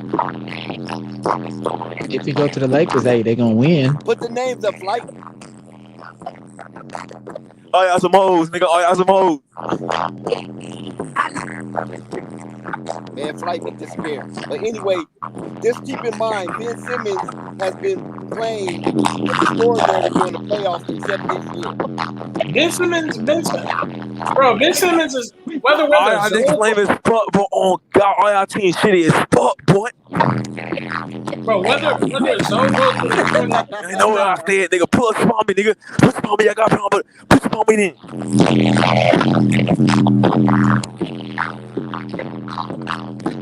Flight over here slipping on his pimping. Flight slipping on your pimping. Y'all some bitches. All y'all some bitches, nigga. Who's that, Soldier Boy? You tripping like a dog. They'll put you up there. Yo, Soldier Boy. Man, you do this kind of music all so we can have a normal discussion. Flight. Yeah, Flight slipping, man. Flight, boot these niggas out, bro. I fuck your mama in her throat, nigga. I fuck your mama in her throat, nigga. That's Soldier Boy. Soldier Boy that slipped up in here. But anyway, we're just telling you that there's a legitimate report. That's all we're saying, man. Yes, legitimate report. Bro, Ben Simmons is up out of there, bro. Yeah, and they did say Rich Paul met with management in like Vegas or something to talk about the all y'all future niggas stuff. up, man. They keep the options open. Talking about the wrong niggas. Talking about the wrong fucking niggas. I just don't believe Philly giving up on Ben Simmons because he had a bad playoff run this year. But it ain't about just his playoff run. It's just the guy has proved that he doesn't want to develop. He's not a good player. Bro, he's not meshing with the team. You say he's not a good player and he's an all-star? What do you mean? Yeah, He a he good. three-time He a All-Star. good player for sure. He's not messing with the He players don't, anymore, bro. he don't fit in Philly. That's all He it is. doesn't fit. Joel Embiid don't want him there anymore. Y'all some hoes. Everybody here a fucking hoe. Everybody here a fucking hoe. Hey, I fuck all y'all niggas bitches. All y'all niggas wives. All y'all niggas everything. I'm a real fucking gangster in that fucking streets, bitch. Y'all better know Somebody about boot me. this man Y'all better out, know bro. about me, nigga. Y'all better know about me. Yeah. Yeah. You in here with us. You in here with us. Rave, that's your friend? Thank you. No. Flight. Flight. Nah, I'm Flight right got here, vetted. man. My fault, man. Yeah, you got to vet That a little harder man than that. just gave me this blasting music for no Oh, reason. what did we say, man? Talk to me. Go ahead. Oh, he was very disrespectful. Well, give me a quick refresh. Who that brother Tony getting disrespectful? No, the guy. No. There was a spammer up in here. Yeah, you should put the names up, brother, so we can know who, in case he pop up again. Did he leave? Yeah, I think so. Okay, go ahead, Ray. What you were saying? I was saying whether Zoe go to the 76ers or not, Ben Simmons is on his way up out of there. They already talking for him to get up out of there. Joel Embiid don't like him anymore around him. Joel Embiid was putting up with him at first because you said he was playing good, he was driving to the rim. But now Joel Embiid is literally, if you watch the 76 games, Joel Embiid has gotten frustrated with this guy. He's like, bro, this can't do this no more. The whole entire organization can't deal with this guy no more. If they go again dealing with this guy, they're just as stupid as Ray, the to add to your point, Daryl Morey is not a Ben Simmons guy. He's analytics driven. Yeah, and he's looking at Ben Simmons analytics go down. So I think they still want to keep that for a while. Analytics. That's his game. His game is analytics, bro. That's his game. Niggas can't tell me that But if it's analytics, Daryl Morey loves shooters, man. He loves shooters. Right, that's He why. loves sharpshooters. That's why. X and X how much point? Go ahead. You just said, hey, Saka, you just said Daryl Morey likes shooters. You just proved the more point why I would see Lonzo would look good on it. Yeah. If they give Lonzo the keys on Philly, and they know that Lonzo can stretch the floor and pick and roll with Joel Embiid, oh man. And you got shooters around them too. They will make Lonzo. They would make Lonzo. Whoa. So Trey, you think Lonzo should go to Philly? No. I was saying I don't know about the chances, but if he did go there, I think it could work. That's all. Well, where you think Lonzo should go? That should be Lonzo's last option. No, I'm talking to Trey. Trey, where you think Lonzo? His last option should be Philly, yo. I always said I like the Knicks because LeVar liked the Knicks, but then the new Lakers report, I like that as well. I think that'll work. I always want him to link up with his brothers. I just don't see the chances of Charlotte making it happen this year without them making some moves. I don't agree with Frank Vogel, man. I don't agree with Frank Vogel. Because I put him with LeBron. And Frank Vogel showed he's a winning coach. Frank Vogel is going to listen to LeBron. Getting frustrated with Frank. Frank Vogel is going to listen to LeBron. Getting frustrated with Frank. Bro, Frank Vogel ain't going to... Bro, you're not... Dude, Frank Vogel has witnessed what LeBron can do to him. What you think about that, though, Dix? Come on, bro. What are y'all doing? Go ahead, Trey. No, I was saying, what you think? You agree or you disagree? No, I agree with your assessment, but I just wanted you to pick one team and kind of roll with that one. Okay, so you talking about the chances or what I would prefer? What you prefer? Oh, that's a tough one right there. That's a tough one. Oh, I probably lean more to the Knicks just because of what they can do. But Lakers, I probably say that's second. But you said what they can do. What I can like they the do? Clippers too. Okay, what do you say to Knicks? God. Knicks, come on. What can all right, y'all say the Knicks.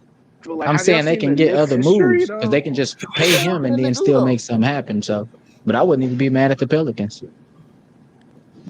Because ain't nobody talking about Willie Green yet. And anything but him the having Pelicans. a relationship Anything with. but the Pelicans. I'm just saying with Willie Green having a relationship with LaMelo's manager Jermaine Jackson. I'm thinking about that. Yeah, Willie Green. Yeah. Because I was thinking about the same thing. Because I was like, if they pay Zoe that money, there's no way they're gonna not let him play his style. Like, what the hell? It makes no sense. Yeah, and if you see they what give him Jalen the Rose money, did, Pelicans are playing Jermaine point Zion full Jackson. time. They just did it for 2 years. What do you mean? You The can't see it not Pelicans are happen? playing point Zion full time next season. Because No, he's not gonna no, play if they pay him Zion his Point money. Zion full time next Because season. if you're paying if you're paying big money on a player, you're investing in him. There's no Thank way they're you. not gonna Hey, let him you I've been go. saying, gotta listen, I've been learn saying from that. history, man. Tony, You I've have been to saying learn that, from history. Tony, but you It gotta makes no understand. sense. If you're not, SMG said I said the same thing. What? If you're not going to invest that type of money and exactly in a and player this and not play their style, like this what? ain't no Zoe on a rookie deal. This ain't no Zoe because you got him traded to the Pelicans. It ain't none of that. You're saying I can get this guy, but I got Zoe. So that Exactly. You're means you're investing going your to money in play by them. his role. No, sir. And No, sir. even if That you're does not mean that. even if you're a slow paced team, Zoe's going to make you go faster just by his play style. And Zoe's a different player because he can play in the half court. People forget Zoe knows how to play in the half court now. But that's not his gift. But I'm just saying. You're saying gift, but like if you're an NBA player, you have to know how to play in a half court setting. No, sir. Yes, you do. See, if you're an NBA player, you have to know how to play in a half court. But Zoe can play in the half court. Playoffs, I disagree. Listen, bro, man. the playoffs Listen, slow down. listen. Popovich just admitted that he just learned that he has to let a player play what his gift is. With LaMarcus Aldridge, he said he was trying to turn him into something else. He said you have to let a player play who he is. And the best coaches, they take a player, they find out what his gift is, and they let him play that. They don't try to alter and change players into something else. SMG, why do you feel every player needs to learn how to play in the half court? Why do you feel that? I mean, because first of all, in playoffs and big situations, just like Chris Middleton, who in the last 50 seconds when the Bucks are down by 2, who they give the ball to? They give it to Chris Middleton because he can space the floor, he can shoot, drive, take the midi. They're not giving it to Giannis. They're giving it to Chris Middleton. If you're saying that Ben Simmons, the last 50 seconds, they're not giving him the ball because he can't shoot. You can't give the player a ball that can't adapt in a half-court setting. You could. Why would you want to when you got shooters all around? Why would you have to give it to him? But like he's that's prehistoric. He's talking about giving it to like Steph Curry coaching philosophy, man. Huh? What? Are you serious? That's prehistoric coaching philosophy. He's talking to SMG. SMG, answer. Brother Tony, shot you a question. Yo, hold on. Can you hear me? Yeah, I can hear you. Go ahead. Yeah, that's what I said. I'm saying like every player has to know how to play in a half-court setting because, especially if you're a superstar, if you're an all-star role player, I'm not saying that you have to, but like I'm saying like those big players that make the big-time shots in the end of the game in the clutch. Like it's not like you can just like because you're saying, but let's make an example. Ben Simmons, right? Yeah, I agree. Ben Simmons, last 30 seconds. You're not giving him the ball because he can't shoot free throws. So if he gets to the line, he's missing it anyways. So it's not like why would you want to? Why would you want to? Because he wants to be a great player. Okay. Did they do that to? Wait a minute. Did they do that to Rondo when he played with Boston? They won the championship, and he couldn't shoot free throws, and he couldn't shoot. Bro, we're not in that league no more. But you know they did leave him open sometimes. What I'm saying so he did have to develop a shot for. You're using 21st century, you sounded like a Ben Simmons. You are using 19th century coaching philosophy. But you got it. Remember how they play Rondo sometimes. Listen, Zoe is a different player, though. He has evolved his game to where I can play the fast space and I can play the half court. I can hit your free throws. I can hit your threes. We talking about Ben Simmons. He can do more than Ben Simmons. Ben Simmons doesn't need to develop a jump shot in a half-court setting. Are you serious? So are you telling me Ben Simmons, an all-star doesn't need to have a half-court game? He needs to let Steph. No, he doesn't. Are you serious? You put him in the post. You put him in a post where he flourishes. This is the reason why Ben doesn't get better, bro. Because of shit like that. No, he didn't get better He just gets because excuses, bro. Ben Simmons listen, man. You have to put your players in the best position. Just think about this. All throughout the history of the NBA, every team that has went to the championship, or most teams, has always had a player that couldn't shoot free throws, but they still played the player.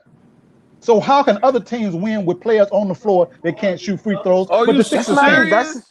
That's not Ben even Simmons Ben's can't problem, shoot bro. free throws. He doesn't attack. I said He's not aggressive. Can't shoot. He misses layups. He's not aggressive. He's a statue on the court. No one guards him, which puts your team at a disadvantage, bro. Do you not understand? Because that? you got him in the wrong spot. Passes. You got him in the wrong spot. You're saying you put him in the post. Can't be a mismatch or a matchup nightmare sometimes, though, with his size and ability. You put him in the post, man. You got to give him some credit. Y'all kind of sleeping on him somewhat. The Sixers literally put him in the dunker spot. What are you talking about? And he's a 6'11" center. Every possession. He's a 6'11" center. And he still wasn't. Almost got to play him like Giannis. What are you talking about? Thank you. You got to play him like Giannis. You don't put the man on the top of the key. And he's a 6'11" center. Okay, he said SMG said that he's been put in the dunker spot. Explain that. Ben Simmons has been put in the dunker spot multiple times, like you've seen in the playoffs. He's not attacking. Exactly. He's not willing to score, bro. Why can't we just accept that? Listen, he's not willing to score. He's shown he can before, though. Thank you. If you Vontae real in the comment section, you must not watch Zoe now. Zoe's a shooter now. Bro, I'm not. Zoe's not a shooter yet. Ray. He's not. Are you serious, bro? Ben Simmons got put in the dunker spot because he's not a real point guard. If you watch the playoffs, he was sitting in the dunker spot. Yeah, I agree. I agree. Ben Simmons, bro. I agree. That's why we're trying to make excuses for this dude, bro. Are we gonna make excuses? Man, he is a real point guard. But in crunch time, you don't put him at the top of the key. That's all we say. He's not a point guard. He's not a real point guard. He's not a real point guard. So now you got to switch his position in crunch time? What's a real point guard? What's a real point guard? He's not a bench. There's what is a real point guard? Point guards. There's different definitions of point guards because you got your pass first playmakers like Zoe, and you got your Damian Lillards and Steph Curry. You got your Westbrooks. Like you got it's different types of. And you got your Ben Simmons. Thank you. Bro, Ben Simmons not point guard. He's a somewhat point guard, a lead guard. You got to say. Forcing passes to Seth Curry and Danny Green because you can't score does not make you a point guard, bro. I'm sorry, bro. We saw that shit. All that shit that y'all said about Ben and him being this great guard. He can pass though. We got to give him some credit. He can pass, but he can't correct plays. No, he didn't get exposed. The coach got exposed. Like he get exposed every time he go to the playoffs. The coach got exposed like he got exposed every time he went to the playoffs. Every time Doc went to the playoffs, he got exposed. Absurd, bro. Bro, it can't, bro. Doc, you can't really undo all this stuff that Ben Simmons can't do on that team. These people and fans is realizing like, yo, this dude Ben Simmons is not improving. Like they're watching this. They're trying to get rid of him, bro. Is a 3-time All-Star. He's on an all defensive team. Bro, he's a steal. Yo, we about to get up out of here, y'all. I appreciate y'all for checking with me, man. I need everybody to hit that like button and most definitely hit that subscribe button. It's Flight Sports TV. We're gonna be back. We just had to pick. We're gonna pick up right where we left off. Hit that like button right now. It's Flight Sports TV.